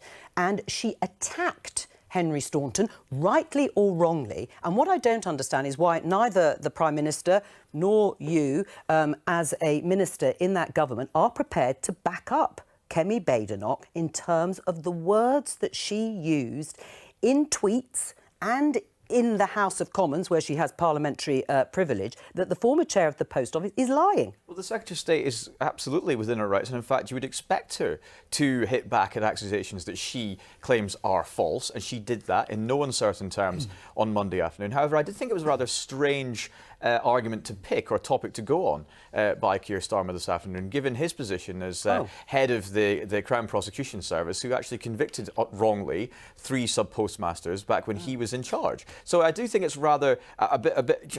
You mentioned that up until this point we have had large cross-party consensus on the need to right the wrongs of the past and support all those people who were wrongly convicted and that deserve compensation. So for Keir Starmer to now go on this, I think is a bit disappointing, given his own track record in regard to this issue is not exactly blemish-free. I think just on that point, that's obviously nonsense. The Director of the Crown Prosecution Service doesn't have personal knowledge of every case in their time. For anything they just did wrong. put that to one side. That's a clear diversion. These are extraordinary allegations that were started in the Sunday Times, an extraordinary set of statements from the Business Secretary at the weekend and then in Parliament. These are very serious. The Parliament should be looking at them. I don't like this attitude from the government that this Parliament shouldn't be looking at this.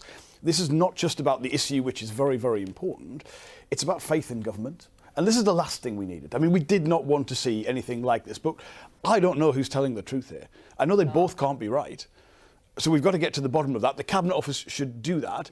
I think you're right to say, how do you ultimately try and rebuild the public's faith in this? Well, let's get on and do it. Let's see the legislation promised by the Prime Minister. Let's see what the approach will be. It's quite complicated. We're talking to them about the best way to do that. Of course, the other thing this week is this story. There's a further story about my upset number about the Canada trade deal and statements to Parliament. So it's not a great picture, to be honest. Right, and you say you don't know who to believe. Well, you don't know who's telling the truth. But you asked the Secretary of State directly a question when you responded earlier in the week. And Kemi Badenoch said, the Shadow Minister, you, asked whether I would categorically state that no instruction was given to delay payments. Yes, I can. We have no evidence whatever that any official said that. Is that not good enough for you? Well, what has, of course, emerged yesterday evening is a memo of a meeting that Henry Staunton has published that has a point in there that could certainly be interpreted, I think, as being a go slow, instruction. So again, I honestly I don't know where the truth sits here. I do think, given how eroded public trust is, and it's not the first scandal. We've seen Hillsborough, we've seen Bloody Sunday. We've got to recognise the public are asking for transparency and clarity here.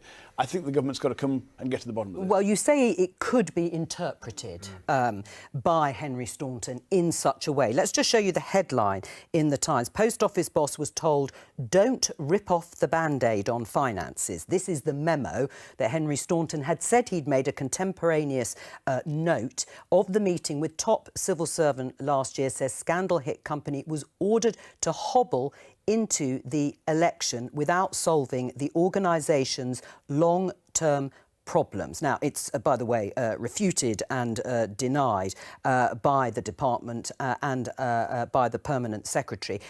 But can you see how that might be interpreted in such a way as to slow down and stall payments? I mean, look, Joe, you just said this has been refuted and denied by the Permanent Secretary, by the Department for Business and Trade, and by the Secretary of State for Business and Trade. I think what we need to be focusing on now is letting the independent inquiry into what happened to complete its work, ensuring that compensation has gotten to all those who had wrong done to them over the last few decades, and bringing forward the legislation that will overturn the wrongful convictions. That is where the focus of the government is. Where is it? Is it really good enough for the Prime Minister to say it's coming very, very soon? It is coming soon, but we've got to recognise, and we are working with the Labour Party on this, it is a very complex piece of legislation. We've got to ensure that those people who were rightfully convicted are not by accident let off through this process. So the people who were wrongfully convicted absolutely need to have those convictions overturned, and they need to be pardoned in the full face of the public, and that is the right thing that we need to do. However, in doing so, we cannot be in a place where people who were rightfully sent to jail for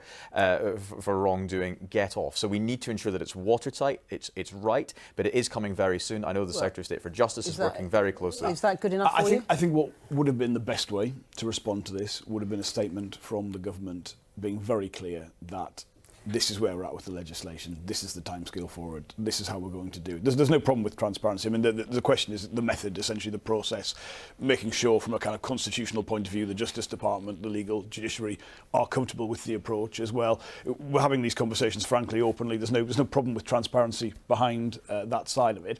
That's the way to do it. And again, I think the public will just look at this and they'll say, what is going on? You know.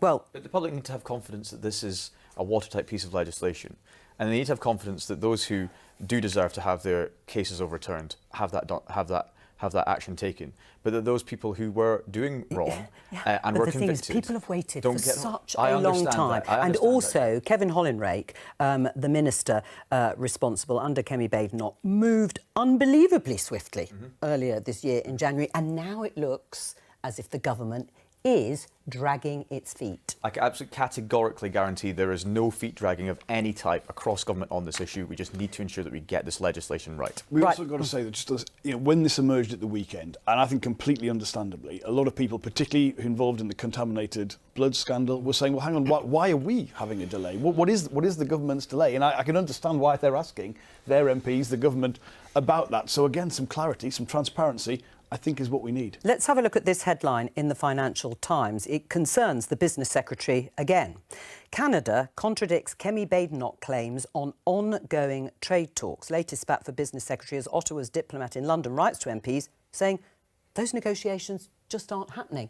What do you make of that, Andrew? Well, there are negotiations between Canada on various elements of trade policy. No negotiations there happening. are, and I think that the Secretary of State and the Department for Business and Trade has made that clear in their answer to this allegation, to this story that I read this morning, alongside everybody else. And the negotiations continue. Well, the Canadian High Commissioner, who's quoted in the piece, has written to the House of Commons Business Select Committee to insist Badenoch's claimed talks have not happened. We are in discussions with many countries around the world, including Canada, on how we improve relations and improve the trading relationship between our countries and with various trading blocs at this time. And as the Secretary of State... that isn't correct. I mean, there were talks ongoing about improving the rollover deal that we had when we left the European Union. Those were broken off. That was the story, particularly a huge concern to the automotive sector. Also affects actually cheese industry as well. There's some very specific issues involved there.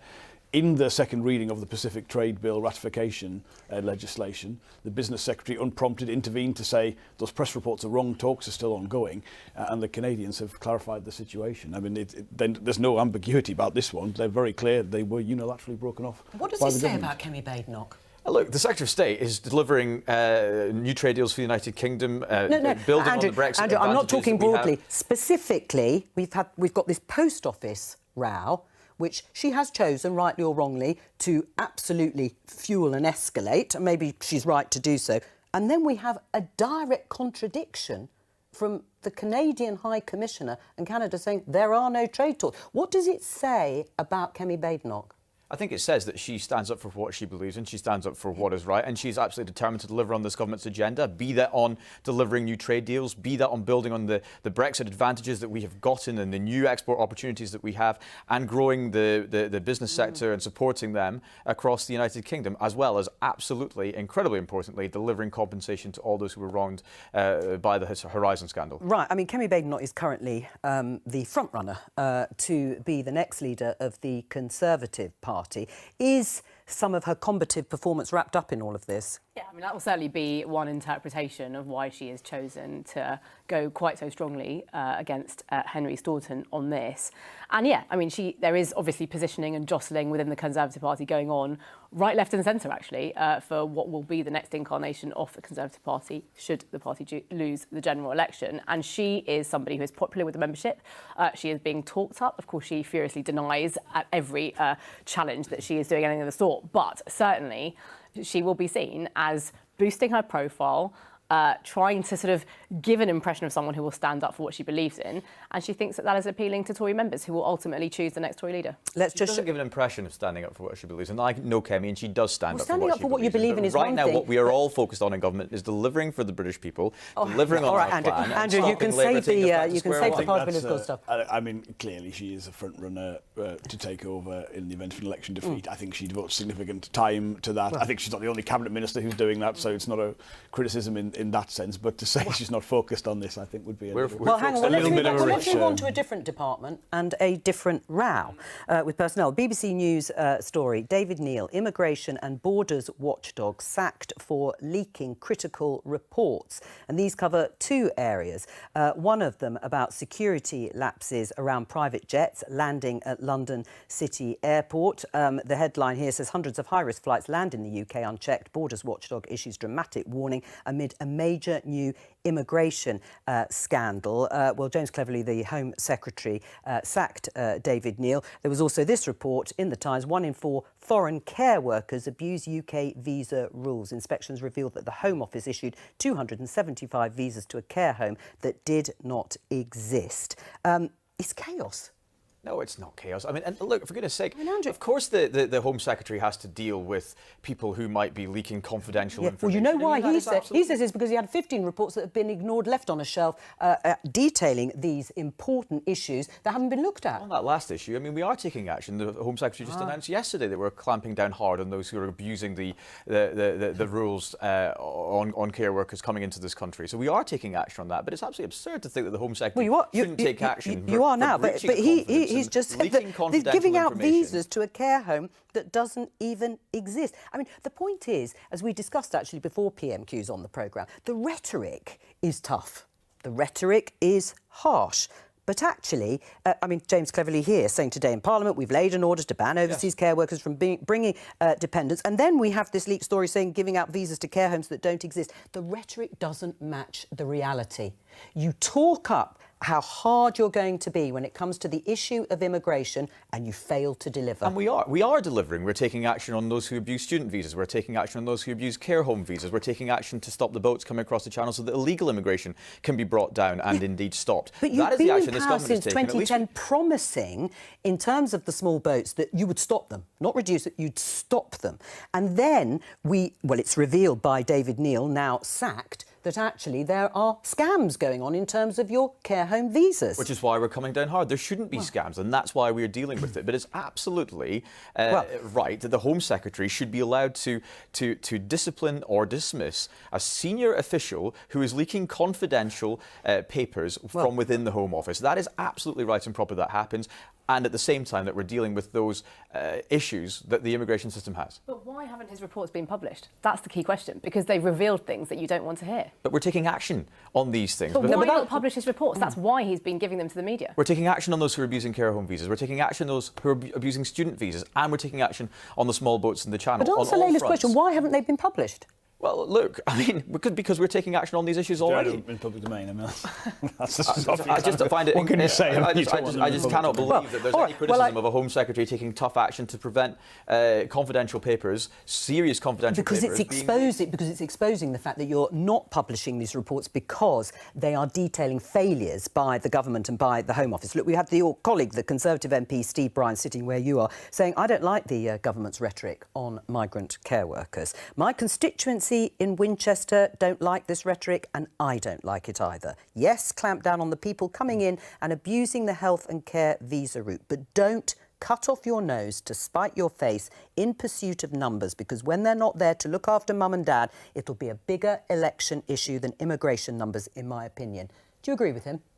No, frankly, I don't agree with them because we do need to take action to deal with those who are abusing the system. You've just seen that report in the He's talking about the rhetoric. He's talking about the rhetoric. But it's really important that we get immigration numbers under control. The British people are, frankly, very fed up with being seen as being a country that is far too open to immigration, and that in many parts of the country have services under severe pressure. And so that is what we need to take action to deal with. And we are taking action to deal with it. We are going to bring numbers down, and we're taking action to deal with illegal immigration at the same time. Jonathan, do you agree? But what's the Labour plan? I think immigration is too high. You can be very proud of people coming to this country, but the level you've extended it to, I mean, you've tripled net legal immigration to the country. So what will Labour do? Well, frankly, we will make difficult decisions. That headline you've got there. Which is true, because actually you're going to keep the migration crackdown on health worker relatives, aren't you? You've got to recognise there are, given what they have done, which is frankly very much different to what you promised in the Brexit referendum, a huge increase in legal immigration,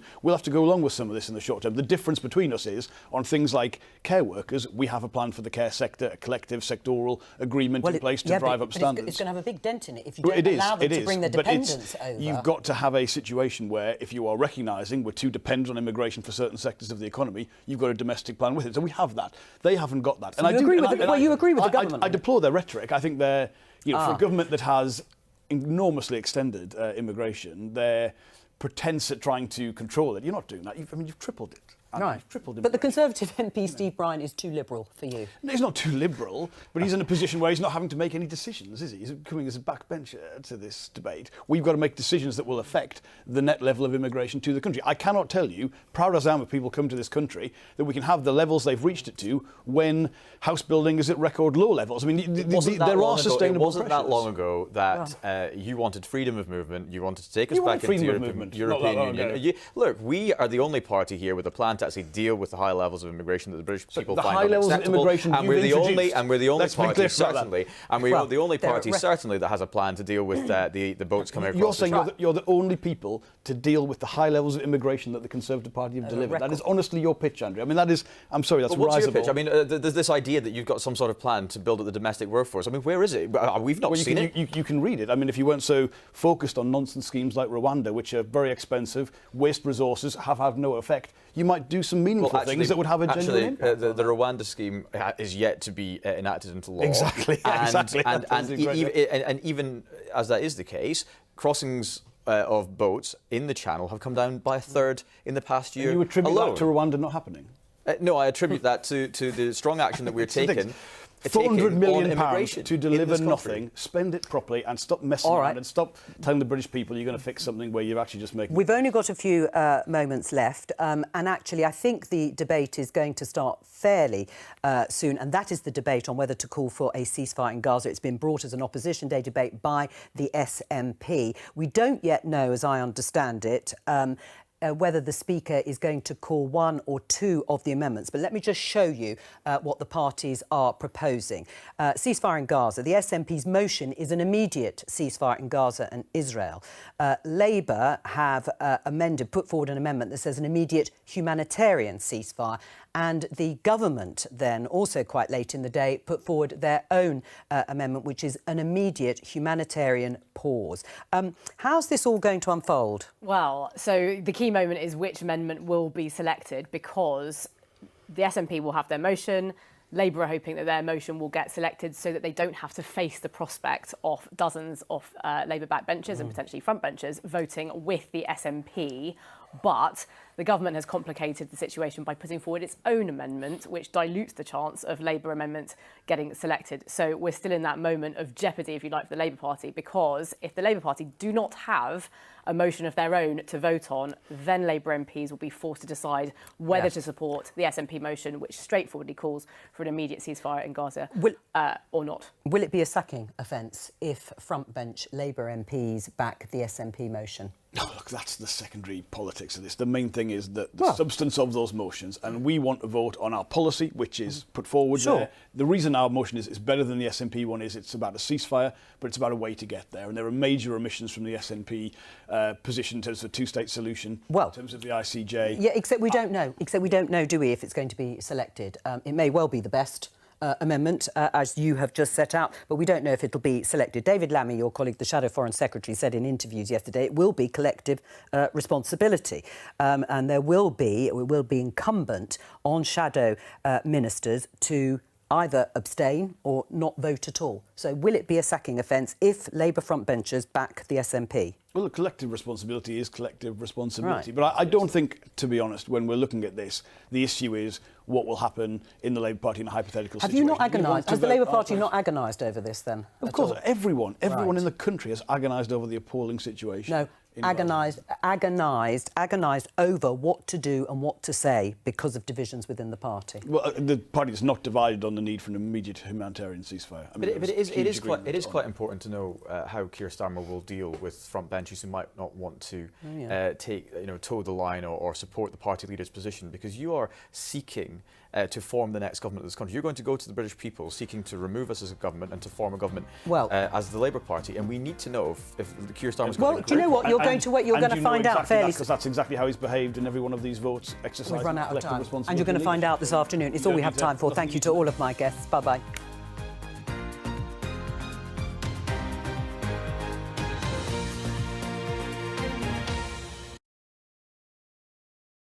We're a fucking happy bunch. No one cares. It's not going to change anything. That's the sad part, really. I mean, I don't even like talking about it. I'm trying to avoid it, but it's sad. I mean, like, what do you expect Israel to do if you got a bunch of fucking weirdos saying weird shit and doing weird shit? And then, yeah, the poor fucking Palestinians are getting ass kicked by fucking IDF. I mean, you can't win. Sadly. Ceasefires don't mean shit. I mean, you can say ceasefire. I can say I want a ceasefire. Good luck with it fucking happening, though, because, you know, it ain't gonna fucking change. The only person who's gonna change that scenario is the guy who fucking runs Israel, Benjamin Netanyahu. He's the only dude. Even the Americans are like, yeah, it's getting a bit fucking stupid now. Can you stop? You know, even Biden's like, yeah, this is getting a bit crazy. Stop it, Benny. And he's like, no, I'm going full fucking mental mode. So, I don't know. Don't see what's got to do with any political party other than messaging, really, to someone to sound like, yeah, should probably do that. Anyway, on a different note, not sadness. Isn't it sad? The Tories are shit, aren't they? How the fuck do you manage to give, what was it, 250 odd visas to a care home that does not exist? Didn't they check? Like, what care home? No one cares. That's retarded. And that poor guy got sacked. We're going, the Tories are shit, by the way. Sack him. Shut up. Stop telling us stuff. Or stop telling them stuff. Tories are garbage. These have to be the worst bunch of politicians ever. Just ever. Like, when I was growing up as a kid, I used to think all politicians were shit then. There's loads of weird little scandals going on. But these fuckers, incompetent 101, wow. Like, it makes me terrified. Doesn't matter what government we elect at this point. Are they all, honestly, as this retarded as the Tory party? That's my fear. Like, Labour is equally fucking retarded. It's scary. I would rather have the Labour Party, don't get me wrong. But it's creepy to think like they're equally as bad. I can't see that though. Can they be as equally as stupid? Maybe. I don't know. Do you know a funny thing is? More people stayed at home. I don't know what by-election, which one it was. I think it was one beginning with H. 20,000 Tories didn't vote in one constituency. 20,000 people went, fuck, we're not even voting.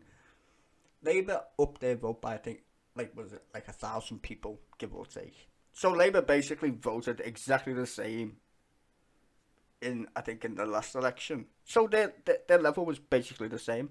Few people voted for reform. I wouldn't say a few, but yeah, enough to make some shitty headlines. It's basically saying what UKIP did, kind of, in the EU elections thing. But anyway, besides the point, the shocking thing, 20,000 people stayed at home, didn't even vote. That's scary. And they were all Tories. Couldn't even be asked. Just fucking no. Don't want Labour. You know, the funny thing is when people say socialist government, I fucking hate that, honestly. Oh, we're going to get socialism. How? If we live in a capitalist society. How? What? Shut up. You fucking brain dead cunt. Not to mention, most people don't watch the news the way most people do in terms of who are, like, let's say, viewing the stream. Most people would pay attention to actual data or whatever. But if you're just going about your business, going to the pub or whatever, you only see what's in the papers, and most of the shit in the papers is fucking headline grabbing garbage anyway. Especially because most of our papers are owned by the fucking right wingers who we can't stand, who lie and tell bollocks. Like the whole boat thing's bollocks. Been saying that for ages. Most people come on planes. That guy's just said high risk flights. No shit. How the fuck do you think they get here? I swear more people come here illegally on a fucking plane than will ever get on a boat. I'm just pointing out facts. We live on an island. It ain't rocket science, is it? If you look at the migration numbers, not to mention they're highly convoluted anyway, because a lot of them people who came here, in terms of migration, we said come here anyway. Afghanistan, Hong Kong, Syria, etc. So, I mean, the number's fucking high as shit, right? That's true. But what's worse is people forget why it's such a mad clusterfuck. It's because this government, from 2010, ladies and gentlemen, decided it was a good idea to cut to the bone the public services of this country as an ideological fucking choice, not a fucking economic one. Ideological choice. Most every other industrial country said, fuck it, we're going to spend the money. We're just going to borrow our way out of this mess. We were the only country really in the G7 who thought it was a good idea to slash to the bone public services. We pay more tax for less public services. How the fuck do you work that out? Because all the tax cuts that they've given, trickle down economics, anybody? Yeah? Doesn't fucking work. Hasn't worked since they fucking invented that bullshit. Rich people don't give poor people money. I don't know what fucking planet you live on, but they don't. That's why we've got way more billionaires than we've ever had in our fucking entire existence. Because rich people don't give away money, they keep it. That's why we need to tax them. They don't just give it away willy-nilly, motherfucker.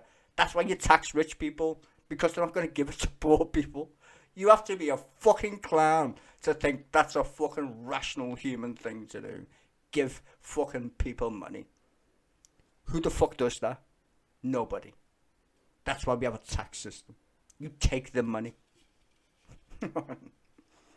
I'm just saying. If you're that stupid, you don't understand why we have taxes, then it's not my fault. Oh, tax the poor people, that's fine. Yeah, but you can only tax poor people so much. They don't have any money. Technically speaking. Not as much as rich people do. And it's called disposable income. Right? So all the shit that they've given away in tax cuts didn't mean fucking shit. We're literally in a recession. So for 14 fucking years, these twats have been given tax cuts to the fucking people who don't need it, put it that way. While the people at the bottom are fucking getting shit on, as per usual. It's an ideological point of why people vote Tory. They say small government, which makes no fucking sense considering we are the government as taxpayers. We just elect what twat goes in the top, right? Difference between having a king, clearly, which we do, but he's not in charge, right? And then they say the state, exact same thing, government. Oh, it's bureaucracy. No, regulations. Okay, whatever. So you want fucking glorified fucking chicken? I don't, right? So they're willing to sell your health for a buck. That's what business people do. They think the whole shit's based on money. They don't think, well, if we wouldn't have just give tax cuts to all the rich people and would have taxed the rich, the people who actually caused the fucking problem in the first place, maybe we'd be a bit better off. And we wouldn't have to wait an hour for a fucking ambulance, which means basically you're going to die. Just saying. In most cases you would, if you wait a fucking hour. You're supposed to ring an ambulance and get it within like 10 minutes or some shit. If you're lucky. 20. Whatever. Not an hour. You'd be quicker getting a taxi. No jokes. A taxi comes within 10-15 minutes. So you'd be quicker getting a taxi. Sad. This goes to prove though how stupid people are when it comes to like news information. They don't think. They just want all the headlines and they don't think, well, how did we get into this fucking mess? Ideology. That's how. Fucking Tories with their trickle-down economics, which is proven to be wrong by the very people who gave you globalization. That's the creepy part. Like, people forget that word even exists. They don't say no more. Do you know why? Because it's fucking garbage. The EU is based on the entire concept of markets. We left the EU and joined another group of fucking idiots called the TTP, whatever the fuck it's called, right? That's just as bad, if not maybe worse, right? It's stupid. Why leave the EU? Immigration's gone fucking through the roof because these idiots literally couldn't run a fucking piss up in a brewery anyway. We've got more immigration now than we did in the EU, which is funny. We should never have left certain things in the EU, that's for sure. The one thing we should have kept, which is, you're going to find this ironic, is free movements of people.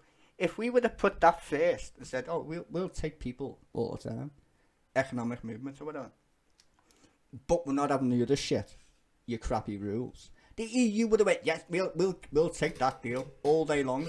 The one thing that they hated the most is the no movement of people shit. They fucking hated that shit. But I'm in favour of it. I don't want to wait around that fucking stupid passport place all fucking day. Or what you call it, air thingy. I don't know what you call it. You know where you fucking go through with your fucking tickets. You're over there, you're the special group. I don't want to be in a special group. I don't want to be on a special bus. I want to go over there and just walk through. Which you can, if you're in the EU, to be fair. You're British, yeah. Stand over there like a twat. Nah, should have definitely kept that. For sure. And then we could have deported every single cunt if we wanted to. That's in the rules. You break the law, we send you back to your country. Right? It's now we can't. Oh, poor you. I know, this country's just mad now. And people, I watched a video, I think it was on, it might have been Politics Joe actually. It was fucking funny. In fact, I don't think it was Politics Joe. It might have stolen it from Politics Joe. But another YouTuber commentator on British politics. I forgot his name, so I apologise. I'm not going to show the video anyway. But it wasn't me. Some old lady who didn't vote in the by-election. Who did you vote for in the last election? Tory. And she was complaining about how shit they are. And then the guy asked her, who did you vote for this time? She went, the Tories. I was like, oh my god. Really? And you wonder why? You wonder why, honestly. And to be fair, most old people say the same shit. It was in me family. Like, most people vote like they're voting for a football team, which is bizarre. It's like they don't mind being brain dead. It's just, yeah, I'm just going to vote against my best interest because it's not a rational thing to do, especially when you're thinking about who runs the country. And these people clearly can't run our country. They're terrible. Like, I think living under Thatcher was bad. No jokes. This law, fucking catastrophically worst. Like, in every way I can possibly explain. These are just bad politicians. Just bad on so many levels. I'd be ashamed to be a Tory voter at this point. Like, when Tony Blair, this is even madder, when Tony Blair invaded Iraq illegally, which everybody would agree on, which he did, he won the next election. Bonkers, right? But you know why? Because the economy was chirping along nice and, you know, it was okay. People still voted for him because it was still better than voting for fucking Thatcher's law. Here comes David Cameron. Oh my fucking God. Tony Blair's fucking doppelganger. Terrible. So we have the same neoliberal shit that we had from Tony Blair. And Tony Blair became the Tories. In fact, his name was Plan B. I don't know if you know that or not, but his name was Plan B. But that's what the Tories used to call him, Plan B. Because he basically, because Thatcher was a neoliberal like Ronald Reagan. That's the whole globalization bullshit, right? So we get the same shit. But then David Cameron goes, oh no, I'm not a neoliberal. I'm a liberal. And gives the country austerity, which you see my stream, where I prove to you that that is a fucking bad joke on our entire country. More so because it was a spreadsheet error. Like, wow. So yeah, that's pretty bad. The ideological part's bad, but the fact that they didn't care is even worse. And then they go, oh, the country's fucking mental. Yeah, it is mental. Do you know how much we've lost per person in this country under 14 years of Tories? 24 grand per person. Our economy should be 1/4. That's a lot of money. 1/4 bigger now if we would have been trending at the same rate as since 2010. Just before Gordon Brown decided to, I don't know, kick himself in the nuts and lose an election. If the country would have still been trending at the same rate, and this is, by the way, 2008 is when the entire thing exploded, the world economy or whatever. But Gordon Brown had it under kind of control at that point. But he fucked up calling the election, clearly. And people were like, oh, I don't like Gordon Brown. And then we got the Tories who decided to slash. And if you look at Laura Kuenssberg on Sunday stream, which I've done ages ago, you can literally see the graph where it shows you every single year the Tories had money to spend. Every single year they were in power and did a budget. Dead money. Where did that money go, ladies and gentlemen? It didn't go on public services at all. The very thing that is the basic fucking fabric of our society. Dentists, NHS, schools. Nah, fuck that shit. We're giving tax breaks to the rich. I'm not even like businesses, small ones that are the cornerstone of our country. No, we'll give it to multinational corporations who are already stupidly fucking rich. We'll give it to them instead. Just the other day, the profits of some mad company, I forget what one it is, but the number was shocking. Its profits went up by 400%. I think it was a gas company of some kind. It was a utility company, I know that much. But the profits went up by 400%. I think it made a profit of 75 million. And now its profits, what is it, 475? It's some fucking extreme number, which is mad. That's crazy. In the last year or two. That's batshit. People need to stop thinking we shouldn't tax rich people because they will run away. That's ridiculous. The most brain dead fucking thing I've ever heard in my life. Don't tax rich people. They will leave the country. Go on then. Leave. Where else are you gonna go? We're gonna go somewhere where they don't charge us tax. like China. They will take your company, motherfucker. Don't about paying tax, they'll take your shit off you. If all the Western countries agreed to start taxing people correctly, where are you gonna go? Some fucking weird little dictatorship? Russia, maybe? Good luck. These politicians have failed miserably, because they don't work for the poor people, or the people who actually make money. You see, without you going to work, there's no point in having businesses, right? I'm not going to go to work if I'm going to get paid shit money. You just won't. Why do you think people don't work in the care sector? It's not that people don't want to wipe asses. I ain't wiping asses for that much money. Is the fucking point. And of course a migrant will come here and wipe an ass, because they live in a shitty fucking country. So they come here and still get paid more than what they would do if they lived in their own country. Motherfucker. That's the point. And like the woman said, they have to sign a contract, and they still get paid less money anyway. And the people who hire them are just like cheap labour. Yes, we'll have a bit of cheap labour. Slavery never went away. Just hasn't. We're all slaves at some point. But the fact that we don't tax the rich is fucking weird. Tax them to the fucking hilt. 90%. You got £1 billion.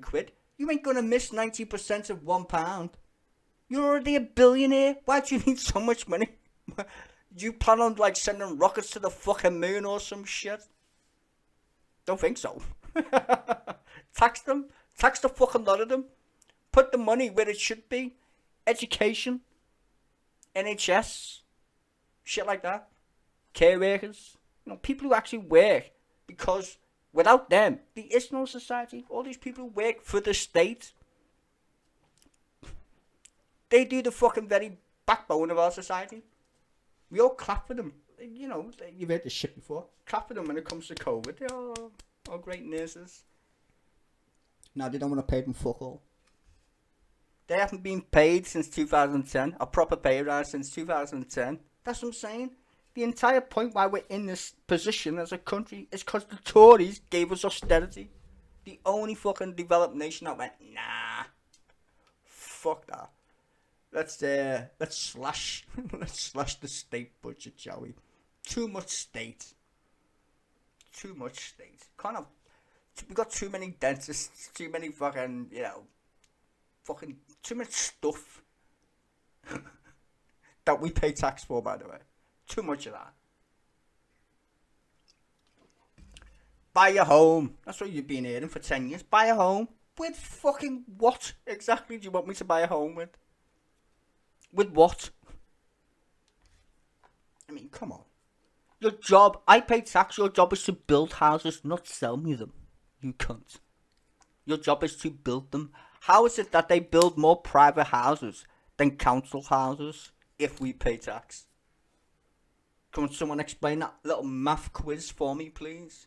We pay council tax for them to do stuff like build houses, collect my bins, etc. Where's that money? Oh, well, we give it to central government. Okay. And we don't get any money back. We should have independence. I'm just saying. I would like the Principality of Liverpool, please. But as long as an Evertonian doesn't run for mayor. Because he was a corrupt little cunt, wasn't he? Mayor Anderson. Twat. Anyway, I'm on a bit of a rant. Don't know why. It's because I get mad watching these shows. As you know, I don't stream as much. And to be fair, it's because my graphics card is back in its shop. Display post, I don't know. I thought, honestly, I wonder if my stream will even work. It does, so happy days. This graphics card is as old as the Tories. Probably, give or take. It's shit, put it that way. I'm amazed it works. 1 gigabyte of memory. You get more than that in a fucking iPhone. So yeah, pretty impressed. Damn. Fuck the Tories. Just get rid of them. I mean, I said this to some professor dude. I don't know if you see the professor dude, the YouTube dude, professor dude. Very nice chap. You don't win elections in the UK. You lose them. you lose elections in the UK. And I think this feels like kind of that moment where the people collectively, doesn't matter what party you vote for, have gone, fuck this, we need to change. These are shite. Like, everyone's collectively going, yeah, you've had enough time. Ta-da. Like, get out. Like, anything is better than this shit. The people who would normally vote Tory are just like, I'm not going to vote Labour, but I'm definitely not voting for you, because you're crap. That's when, you know, like I said, 20,000 Tories in one constituency didn't even bother to vote. That's a lot of people, dude. That's a lot. Didn't even vote for nobody. Just stayed at home or went to pub, bingo, whatever. Couldn't be asked. And that's shocking. That is fucking shocking. But hey, that's what the Tories have done. They've destroyed our country in so many little weird ways as well. To stay in power. Literally to stay in power, I should say. That's most of it anyway. I mean, the entire Brexit thing was to stay in power, which was a massive mistake. Even though I kind of liked it. I'm a bit of a monarchist at that point. But Brexit was because they wanted to stay in power. Scared of what party? Nigel Farage's UKIP? Yep. Fuck that up. Completely fucked up. And then we kept them. They scared everybody to death with left-wing policies from Jeremy Corbyn. Called him an anti-Semite. He was never a good leader anyway, to be fair. But his policies were kind of interesting. People liked them. I know, I streamed them. Even Tories liked him until they showed Jeremy Corbyn's face and then he fell over and went, no, I'm not having him as Prime Minister. So that was kind of funny. And then, get Brexit done was why Boris Johnson got elected. After Theresa May screwed the pooch. So, we basically had men back. Liz Truss, yeah, well, she didn't last long, did she? Because she went full Tory. This is the mad thing. Liz Truss went full Tory. That's what the Tories are. They all cheered for the budget that blew the economy up. They all cheered it, bro. They're like, yeah. Yeah, she didn't last long. But the thing is, and Rishi Sunak made me laugh the other day after the by-election. He said, oh, by-elections are always hard for the incumbent government. It's like, bro, you've been in power for 14 years. What incumbency are you on about, dude? Like, the only reason why you have a job is because the last fucking idiot you put in charge fucking blew up the economy for 40 billion quid. Ask anybody who pays a mortgage. Just saying. The facts are right there. You cost everybody with a mortgage fucking money. Anybody. So, yeah. And now they're saying, oh, trust us, we'll fix it. You broke it? You broke the fucking economy. You stupid cunts. Can't wait for the fucking the budget. That's going to be hilarious. You know? The budget's going to be funny. If I was Keir Starmer, I'd rip it up as soon as I got in power. But nah, not having that. And I'd tax the fuck out the rich. I'd be like, here's the new rate of fucking tax for people earning over a zillion. 90%. There you go. Have a nice day. You wouldn't have to worry about fucking having no dentist and all that shit. Or fucking NHS. Or schools. All the money's right there, ladies and gentlemen. Right in front of us. It's all there. Right there.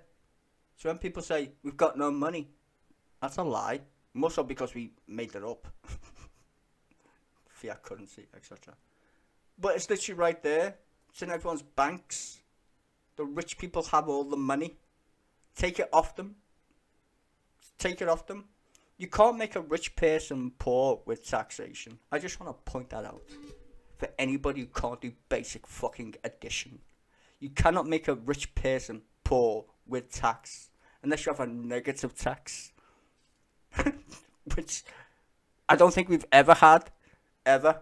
Well, not that I've ever researched it, but I'm pretty sure we haven't. Negative tax, right? So, yeah, you're not going to make poor people, rich people poor. What you'll do is you'll give people who work more money to spend. And what do people do when they've got money? Normally, buy shit. And when you buy shit, what does that normally do to companies? Make them profitable. Just saying. And what do profitable companies normally do? Hire more people.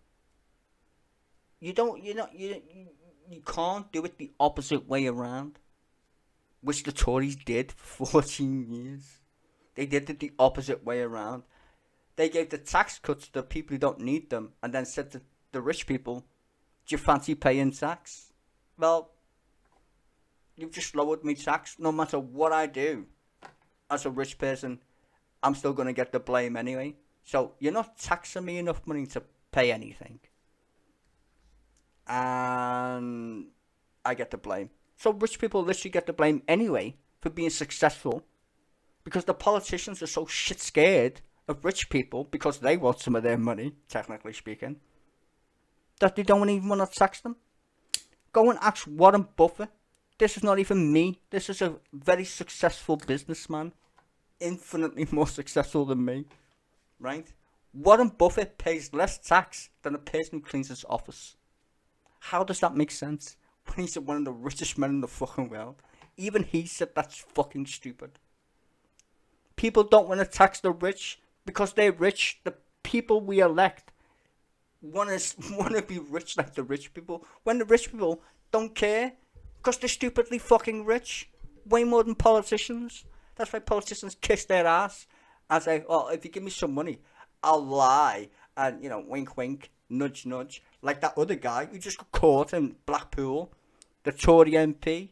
That guy, what did he get caught doing? Selling shit for money because he's a tight bastard. The guy's on like 90 grand a year. Is that not enough money for you? No. No. If you give most people 90 grand a year, they wouldn't know what the fuck to do with it. These cunts, and they don't even have a job. They just won a popularity contest. Fucking twats. Anyway, gonna shut up. And I don't know. What's more? Politics, I guess. I can't play any games. I've only got 1 gig of memory on my graphics card. Don't know what kind of game I could play. SimCity, maybe. No. Anywho, I will see you maybe tomorrow. I know I haven't done question time in a while. I keep forgetting, to be fair, because I can't stand the show currently. So, I keep forgetting. But I might do it tomorrow because then I've got, like, technically no game to play. So you might see me tomorrow. I might do question time. Anyway, enjoy the rest of your day. Stay safe. And don't be an ideological cunt. Always keep an open mind. Always. Or the propaganda will get you. Ta-da.